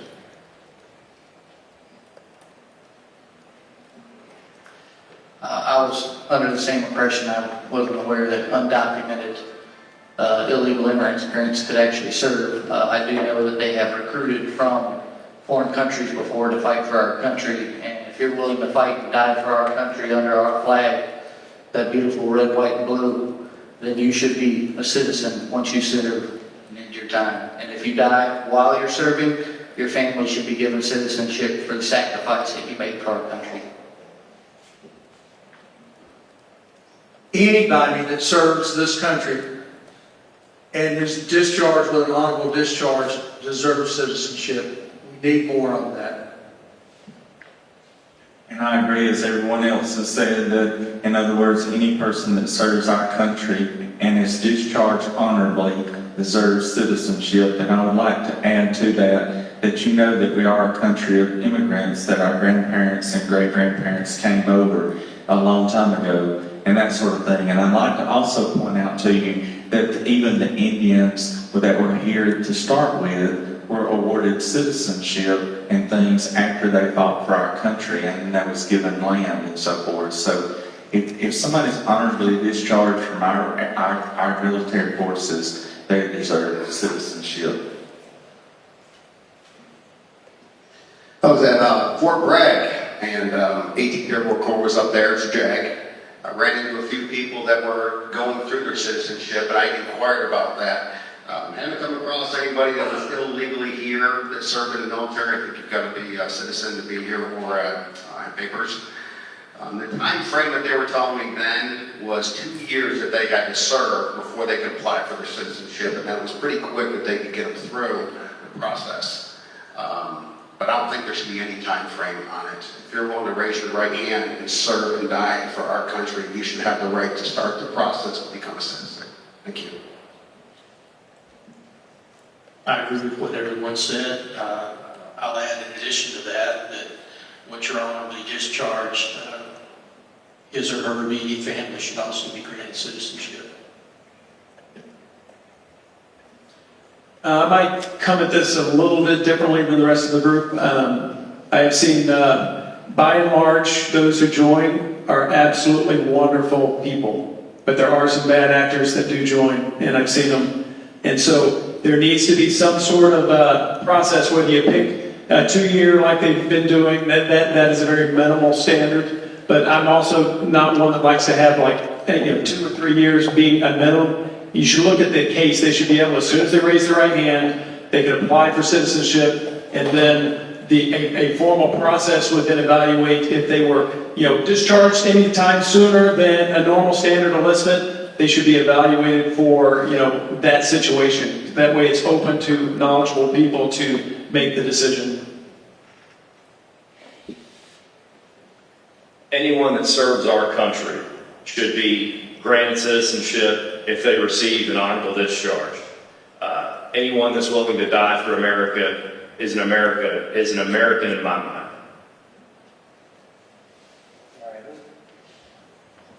All right, let's go to education benefits. Something I took advantage of, I got my bachelor's degree and my master's with the GI Bill benefits that were available to me. But what changes, if any, would you make to the GI Bill to better serve today's veterans?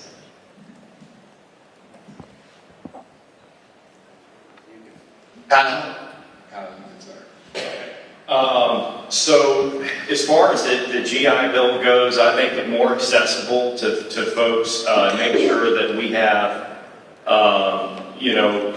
across states, the ability to not only make sure that these folks have what they need, the resources that they need, but they're also coached in a way that they're making the right decisions. With the GI Bill, I know these days AI has been taking the place of a lot of jobs, and we need to stop shunning blue-collar jobs. So we also need to have a very, very robust program that gives people the opportunity to go to trade schools in a way that isn't looked down on. Right now in the state of Alabama, we have 38 workers for every 100 jobs. This was for the deportations. And a lot of those jobs are in things like construction. I had an AC guy come out the other day, and he had a college degree, and he said he was not making enough money with a college degree. So now he's out there fixing people's ACs. So we need to start to look at things a little different and just make sure that we're also prioritizing the jobs of the future, which are, in many cases, going to be blue-collar jobs. I'm absolutely with the trades. That is what we need, doing real stuff, making real stuff, teaching our young men and women to build real stuff and maintain real stuff. Because AI is going to take over so much of the intellectual world. We need to do real things. Now, as far as the GI Bill education perspective, I think I saw us come so far over my 30 years of service of investing in that. So I think we have set it up between the retention tools of, passing it to our dependents, that sort of thing. I'm all for all that. I used it for 2 of my children. So, but what I've seen is, I think somebody made the point earlier, people miss opportunities to use it. So making it very easy, making sure it's more of an opt-out versus opt-in sort of thing, and very accessible and people understand. And that's where I think we need to really make sure we don't miss what's already there, because there's a lot of goodness already. A lot of the young men and young women who go into the military, they're very young, teenagers, early 20s. They may not know what they want to do in life.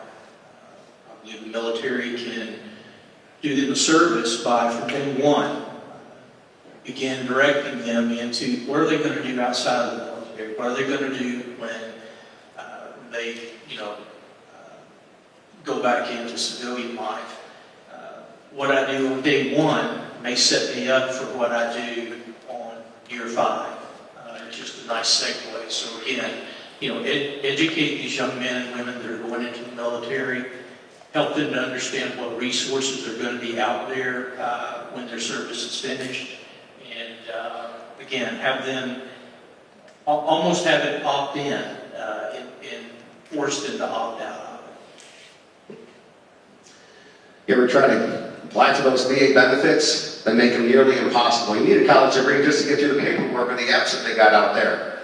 They need to make them easy for us to access the benefits that they've given us. And then as far as the education benefits, stop telling me what I can learn. You tell me what universities I can go to. You tell me where I can use those education benefits. You want to get a private pilot license? Don't ask the VA. You want to get a commercial captain's license? Don't ask the VA. You want to get a certification for a job you already have? Don't ask the VA.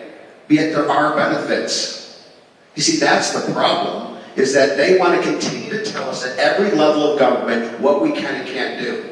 I want my voice back. I think the VA program is good for education, but in other words, the only drawback is just accessibility, and it would make it much more accessibility. And then, as Josh said, let people decide what that they want to go after and help them succeed at that. And as Kyle said, we must work harder for the general workforce. That's where our jobs are: welding, plumbing, electrical, and all that type of thing. That's where we've got to direct our kids to that want to go in that field. That's where the money's at, and that's where the jobs are at. Well, I think the tech schools are the way to go, period, without a doubt. If I was a young man, I'd be a welder, I'd be an electrician, I'd be something. It's just, we've got 8,000 jobs right now in the Mobile area for technical plumbers, welders, and pipe fitters. But one thing I'd like we'd look at from the VA standpoint is housing. We provide all this Section 8 housing. Why do we not have a VA Section 8? Why are we not helping the veterans get into their first homes more? Why don't we have a dollar figure set that they can use towards that first home or completely pay for the first home? Why are we not taking better care of our veterans from a housing standpoint and from an education standpoint? We're there. I think we're doing a great job. My son's getting ready to graduate from South Alabama. He's 12 years out of the Marine Corps. He's getting ready to graduate from South. So I do like the education side. I myself have personally used the post 9/11 GI Bill, and I actually had no issues. It was very streamlined. The college and university I used was the University of Phoenix, and they were very helpful. They worked me through every process and everything. They told me how much I had, how much was going to be spent out of it, and how much I would have left at the end of the program and everything. I would like to see the GI Bill maybe be extended as far as the money that is allocated for individuals, especially for those that want to seek the higher education levels. And I would also like to see that some other programs like Joshua had mentioned over here, like the private pilot's license and everything. I would really love to use that in the Fort Rucker area where I'm from to get a private pilot's license, but unfortunately we can't use it for programs like that, so we just want to see it expanded. So I've been retired from the Army for 21 years, so I don't know the details of what's going on with the GI Bill right now, but my major son will be able to tell me later when I talk to him, hopefully soon. But one thing I do remember, and one of the things the gentleman down here said about opt-out, I think that's so important. I think you should be automatically enrolled and then given the opportunity to opt out. Because if you were ever in the military and you were E1 and they said they're going to take a couple $100 out your check, you were like, oh no. But they're not thinking about the benefits down the road that will happen, that they will receive to be able to go to college. But all they see is those couple $100 being taken out of my check for a certain amount of time. So if you give them the opt-out, automatically enroll them, but give them the option to opt out and explain to them how those benefits can help in the future, I think that was one change that I would want to see as well. Thank you. Similarly, my exposure is 2 decades ago, but I have seen how the program works for my nephew, and I think the communication's gotten better, but certainly we want more coverage. So it doesn't cover everything, and it's still having to take out loans. So we want to make sure it's comprehensive for the families as well as the veterans. For me, I'll talk about housing. First, the education. There's this 90-10 rule that I would remove. This means that federal funding for private universities, 90% federal funding cap with 10%, where these people are not being able to get into these universities because of these rules. I would remove that so that if they wanted to attend whatever college they wanted to, that they can. And also for housing, kind of like the project Tunnels and Towers, I would support projects like that for the veterans at a greater, larger scale. It's kind of like the American First thing I was talking about. Remove the money that's being thrown out into the ocean to other countries and put it in houses for veterans. Yeah, that's common sense to me. So I used the tuition assistance while I was active duty to get my MBA, and then I also used the GI Bill to go to law school. And actually the process to use both of those is extremely simple, and it's one of the better things that the VA does. Also, I may be wrong, but I'm pretty sure I've got friends that have used the GI Bill for pilot training. So there are options. You can use it for trade school, you can use it for pilot training. One of the things that it doesn't do is there's a housing allowance that's associated with the post 9/11 GI Bill. Well, it cuts off in the middle of the month if you're not going to class. So if you were using that for like buying an apartment wherever you're going to school after you got out, if your class ended on December 5th and picked up again on January 5th, they would just not pay you housing for that. And we all know that's not how renting a house or paying a mortgage is. It's asinine. So just little fixes like that. But this is actually one area where veterans have a lot of options, and it's used pretty well. It's been fixed really well in the last 10 years. All right. So I know everyone has mentioned, or a few of you have mentioned the option for a VA, like Medicare card, essentially. They can go choose their own doctors. Reality is the VA doesn't like that very much. So in the Gulf Coast, I know in Baldwin County, we have 26,000 veterans roughly. There's about the same in Mobile County. But if we need to go to a VA hospital, it is an hour to an hour and 40 minutes for us to drive to Biloxi, Mississippi. How do you get us a hospital in Baldwin or Mobile County? Because we need one.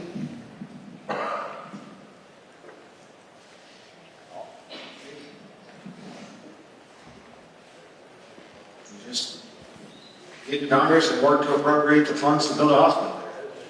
I mean, it's got to be fought. It's got to be, you've got to advocate. You've got to get on a soapbox. You're going to have to get loud.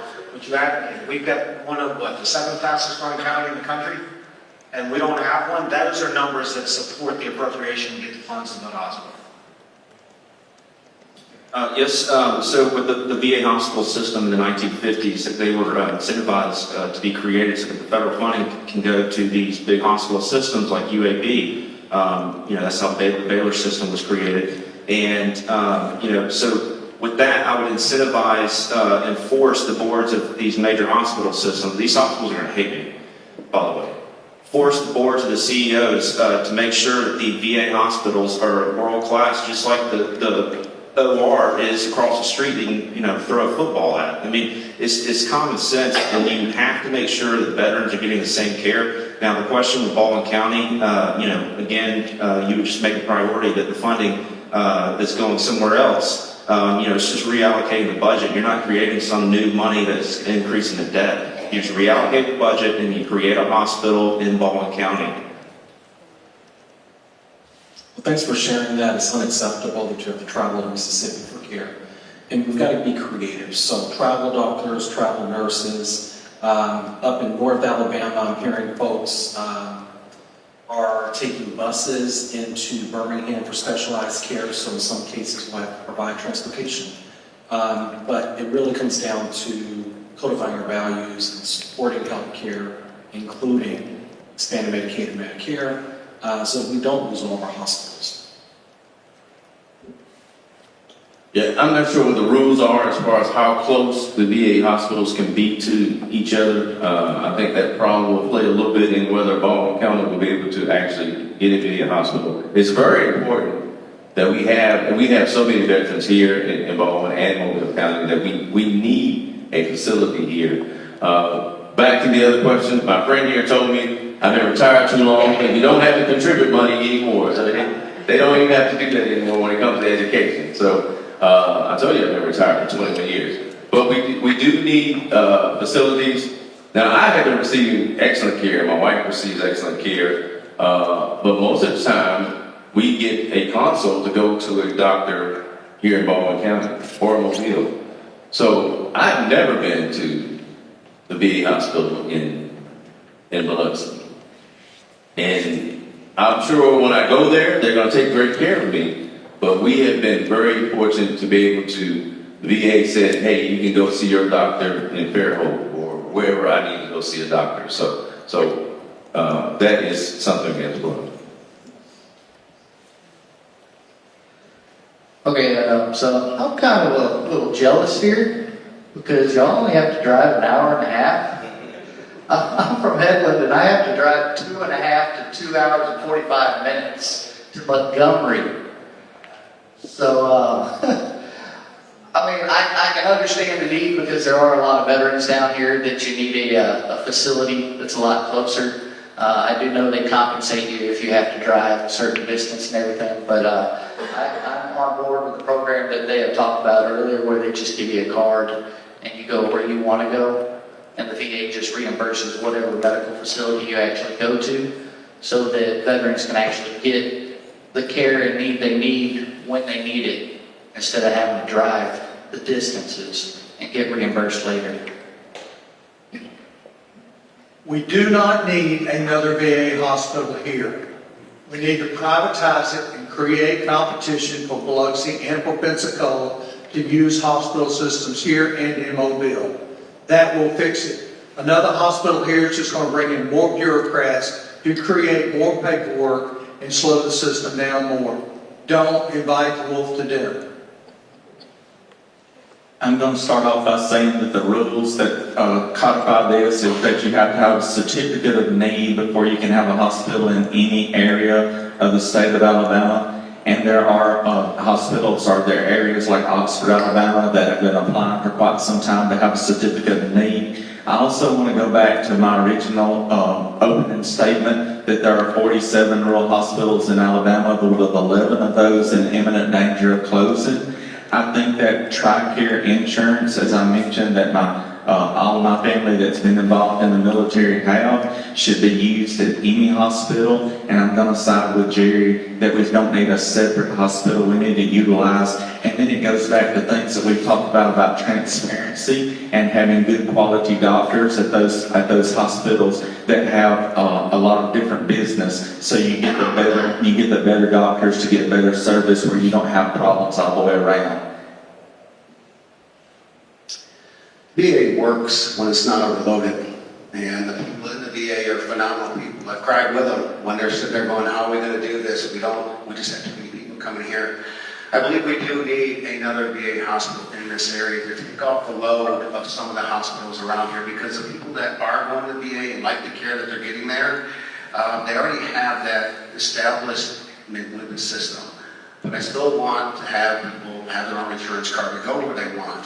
But how do we fix it in the midterm? Like, what are we going to do? Because it takes a while to build a hospital. Why are we using the rural hospitals that are looking at closing that are close enough to some of our wiregrass people here that understand that I got to drive by 6 hospitals to get to the one in Montgomery? So why don't we pair up with them, use them for our veterans so they have a facility to go to that they're already happy with the VA system and take some of the load off the VA? Thank you. So I believe that we should actually start phasing out VA hospitals and then phasing in a healthcare card. Go anywhere you want. You can't do it carte blanche across the U.S., but I believe if you actually sat down and come up with a plan that people could live with, That's the way we need to go. I also believe that within the next decade, we're going to have a single-payer healthcare system. Not because people want it, but because the healthcare system that we have today is going to collapse upon itself because of greed and because of money. Now, I'll pick up on that for a second. The veteran issue we're talking about, whether we want to build another veteran hospital or not, that is a subset of a much bigger problem, which is healthcare. I mean, just the inaccessibility of specialist hospitals as a result of all the mergers that are happening, the mega monopolies that are being formed, that is just destroying all competition, all transparency, and so prices are high. And just our personal example, transitioning to Alabama, we were looking at over years for certain specialists for our son, and I know that's what most people are facing. So it's not just a veteran issue. This is a whole system issue that unfortunately can't solve in 30 seconds here. So if you look at Alabama versus other states, we die 10 years sooner than some other states. In the United States, we have failed in healthcare all the way across the board. So we do need to make sure that we have accessible healthcare to folks. And if you look at how important Mobile is, not just to the state of Alabama with the deepening of our port and the types of folks that it's going to bring in and the contractors they're going to bring in, a lot of veterans, we need to make sure that we have a hospital here that they can go to that doesn't take them an hour and a half to get to. Thanks. All right, so we have about 6 minutes left. I want to be respectful of everybody's time. So, I guess we'll end this way. How about we'll start with Jerry, because you've been in the middle of the road the whole time. We'll start with you and give you a first shot at this one. So, if you are all lucky enough to, well, obviously you won't all be, but if you are the one chosen to represent this great state of Alabama in the 1st Congressional District, what's your day one legislation for veterans that you're a bill that you'll introduce? Day one for the veterans has got to be looking at our health care. I want to privatize health care. It's been something that I've pushed and promoted from the very beginning. We've got to get VA, the Veterans Administration, out of health care. We need to start with the mental health issue and move into the hospital issue.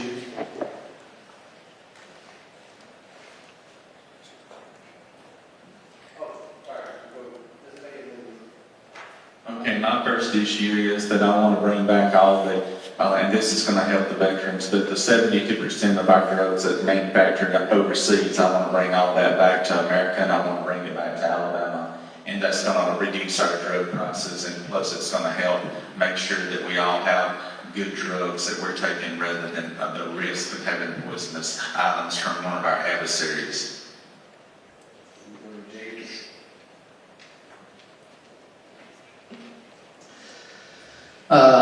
I actually came up with a bill that I would actually like to submit when I go into Legislator Day 1 called the Vanguard Act.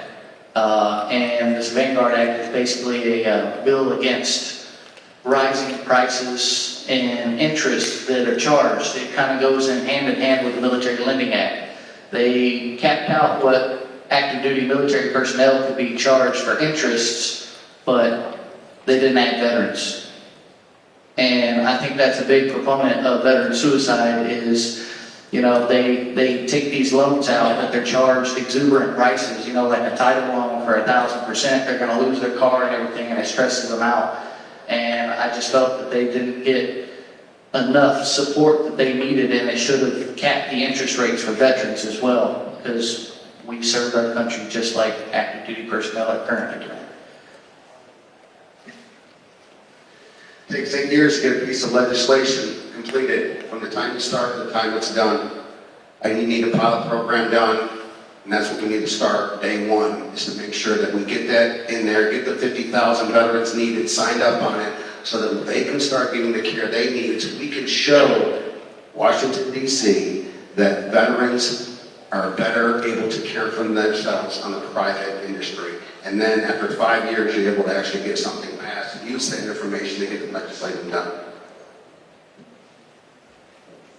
So for me, it's similar to the healthcare, particularly just reforming healthcare for veterans and for everyone, really. But the concentration and what we're talking about right now is what we'll do with veterans. So reforming, ensuring we have proper mental health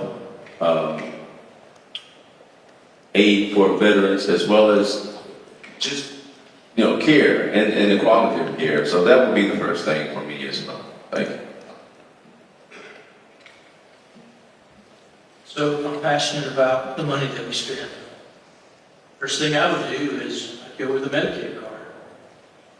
It just seems to make sense. It's all federal money anyway. We're spending it through the VA, and then it trickles down. Or we simply give every veteran a Medicare card. Yeah. I worked a good bit in the healthcare industry, specifically in insurance. You gotta be pragmatic about any type of one-payer solution. But in terms of what I would do, it's a three-step program. Number one, I'm shutting down the Senate until we vote for ACA subsidies. It's unacceptable. That was the whole reason of the shutdown last year. We still have not done the work for the American people. We move on from there to expanding Medicaid and Medicare. That's going to take a little bit more time. And then finally, we must offer a single-payer option, a Medicare-style option that some people will choose and others will not. But I think ultimately having that strong competition will drive insurance companies to do right by all veterans and all Americans. I want to go back to my check and balance idea. I would put legislation in that required the VA to notify the congressional district and the senators, both senators, that any constituent, VA constituent, is claims process is past the 120-day point. To get to where it's not on the veteran to keep asking where this is, it allows the Senate or the congressional office to go hold the Veterans Administration accountable as part of our oversight function. With all the sweetheart deals that Google, Apple, Cisco, all the companies that you hear about, it's probably in your 401k portfolio, I would force them to integrate the entire telecommunication systems within the VA for computers and everything, because first step to fix the problem is accessibility, allowing people to actually get to their appointments on time, to allow them to change appointments, to allow someone to answer a phone call and not get sent to some computer or something else. So basically, instead of the government having to spend money, we would have Apple and all these other companies fork the bill and create a system, and we will reward them all the time. They can reward us too. So that's what I would do. I would push to handle the epidemic that is the veteran suicide problem that we have. It's absolutely outrageous, and it's touched so many people. We need to make sure that we approach it as its own issue instead of lumping it in with other issues. So I'd like to really push for research and to try to find a real solution to this problem. We simply have to change the way that we look at veteran health care. It's not a benefit like education. It is compensation for the work and the service that you gave to this country. And based on that, we should sign up every single active duty military member on the VA program and get their first VA compensation workup before they leave the service. That way they are in the system, and the employer has the onus of providing that compensation rather than putting it on the veteran.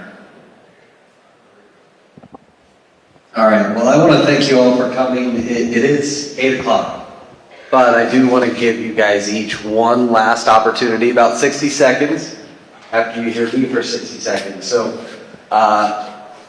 one thing I noticed tonight is despite your party, despite your views on many different things, there is one thing you all have in common, which is you guys care a lot about veterans and what goes on with veterans. And we do appreciate that.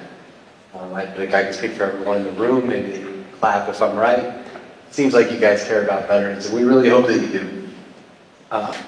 So I'll give you each about 60 seconds, and then maybe you'll hang out for any questions if anyone in the audience has any more questions for you, okay? So, I don't know, who wants to go first? Raise your hand. I saw Rodney's first. It's like grade school. Okay. Everybody, I'd like to tell you thank you so much for allowing us to be here tonight. Each one of us, this was a great endeavor for us to come. Each one of us has enjoyed that. Y'all, I want to leave you with a couple of things. I want you to really think about what you're about to vote for on May 19th. I want you to vote for a person that wants to unite everyone in this room and unite the people across this state. I want you to vote for a business leader who wants to work hard for you and that won't give up on you. I want you to work for somebody that's seen the struggles and signed the front of 1,000 paychecks where their employees can sign the back. Y'all, it's up to us if we want to make a change in our state and we want to make a change in our nation. It starts at the ballot box on May 19th. And with that, I'd just like to sincerely ask you for your vote for Rodney Walker on May 19th, and I appreciate you letting me be here tonight. Thank you to our veterans, our veteran community. You served us, and we have the freedom we have now because of the things that you were willing to do. I'm not speaking about what I will do. I have a history to tell you what I will do. I've been on the floor and argued for 2 years for the PACT Act. If you're not familiar with that, that was the Byrne Act. I was one of the ones that worked the floor that got that passed. It took us 2 years. So I'm used to these struggles. I understand these struggles in Washington. I'm not asking you to send me up there to start over because I'm trained. I've got 4 years and I'm ready to hit the ground running. But I need your support. I need your vote. May the 19th, please, let's get out the vote. Jared Carl for Congress. Thank you.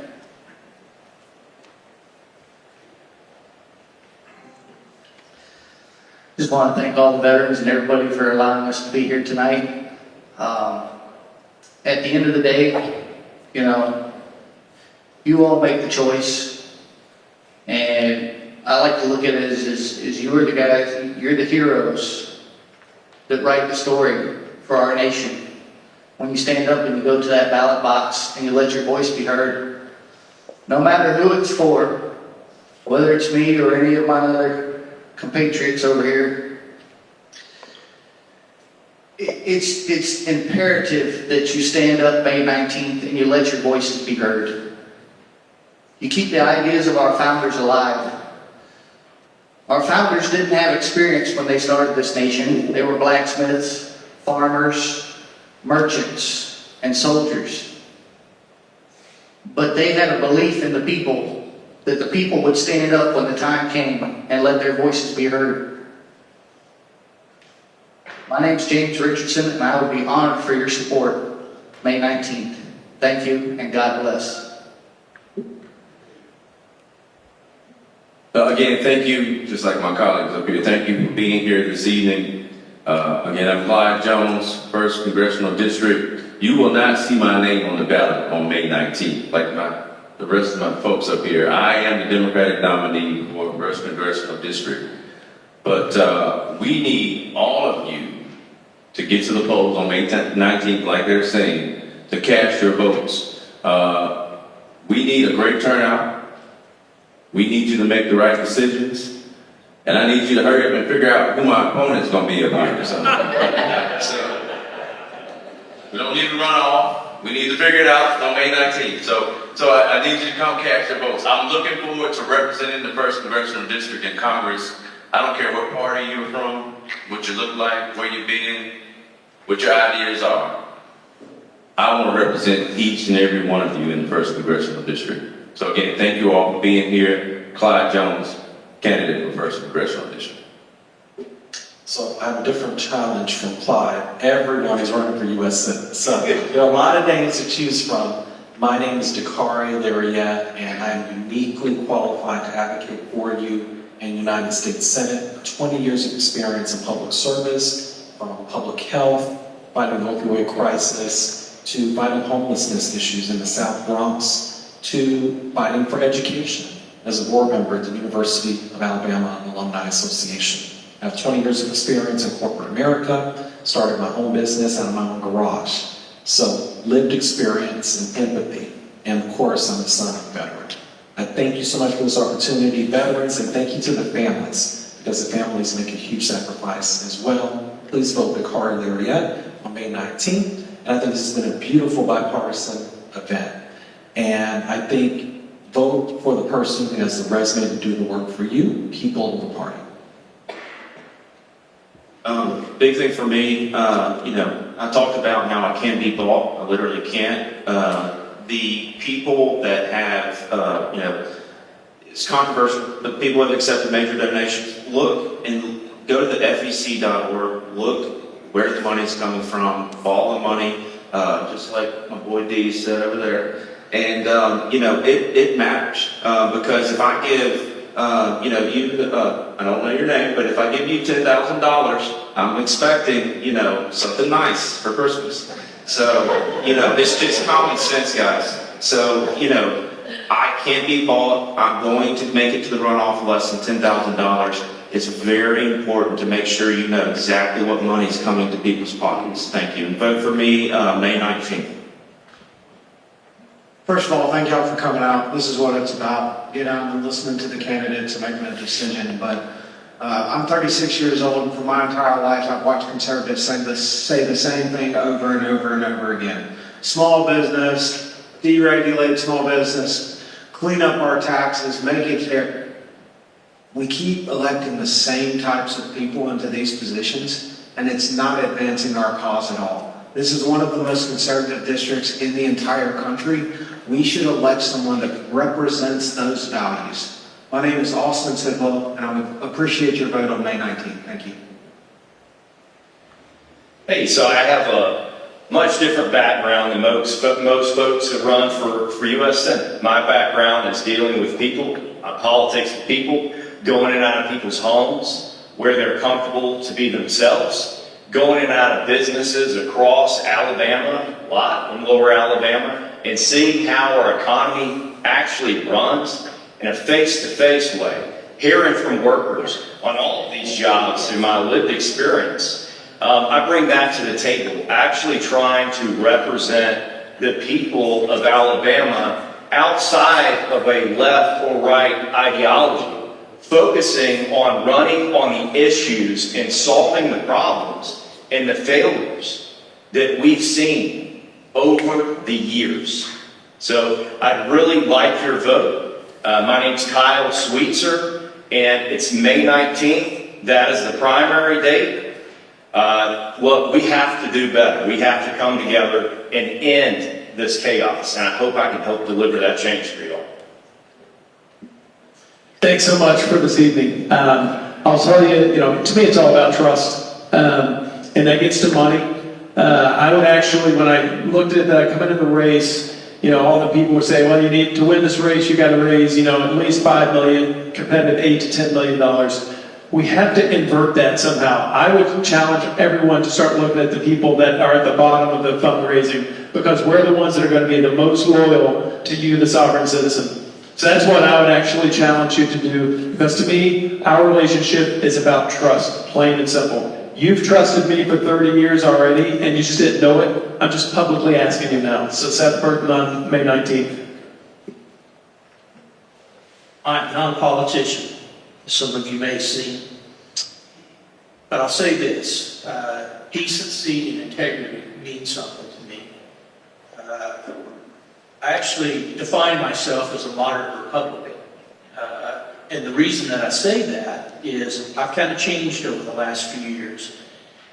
Every day I meet people, either it's the worst part of their day or it's the worst day of their life. They're not Democrat, they're not Republican, they're not independent, they're not black, they're not white, they're not Indian, they're not any, they're just people. They're people that are struggling with life on a day-to-day basis.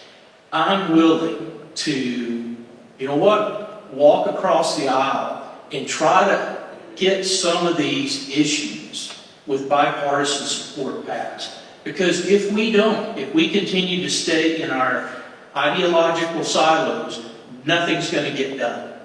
The 250 executive orders that the administration has passed, that can all be, everything can be reversed. Congress needs to do something. do their job and put laws into place, codify it.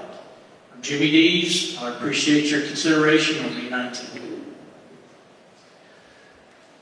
I've taken no PAC money from anyone. I funded almost all of my campaign myself, close to $500,000. Received donations from other people that have not part of any PAC, anything out there. Me and Steve ain't gonna be holding any super PACs. And I'm also the only one sitting up here that has vowed not to take the congressional salary and to do this for you. And that money is going into a 501c3 to give back to the community, you the taxpayers. Help our kids not have to be burdened by a student loan that they may never pay off. Give them opportunities in trades, because you can't have doctors if you can't have hospitals. And I can leave you with this. I've represented the United States for 25 years on a global stage. Now I'm asking to represent you on a national one. Thank you so much for this evening. Joshua McKee, Green Beret, 25 years. And I want to represent you and be your voice. Thank you so much. God bless you. All right, Adeline, 3 more things, real quick though. First, I want to thank Mayor Brad Bass from the City of Spanish Fork. I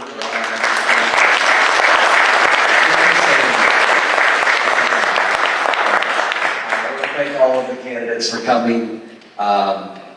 Candidates, so that you know, this is Neely. Just like grade school, right? It's Neely. This is Blair. They have Murder Creek Media and I forget. WFUZ-TV, right? They have TV shows, podcast stuff. If you're interested, come see them after the show. Last thing I want to do is, any veteran in the building, can you please stand up, candidates included?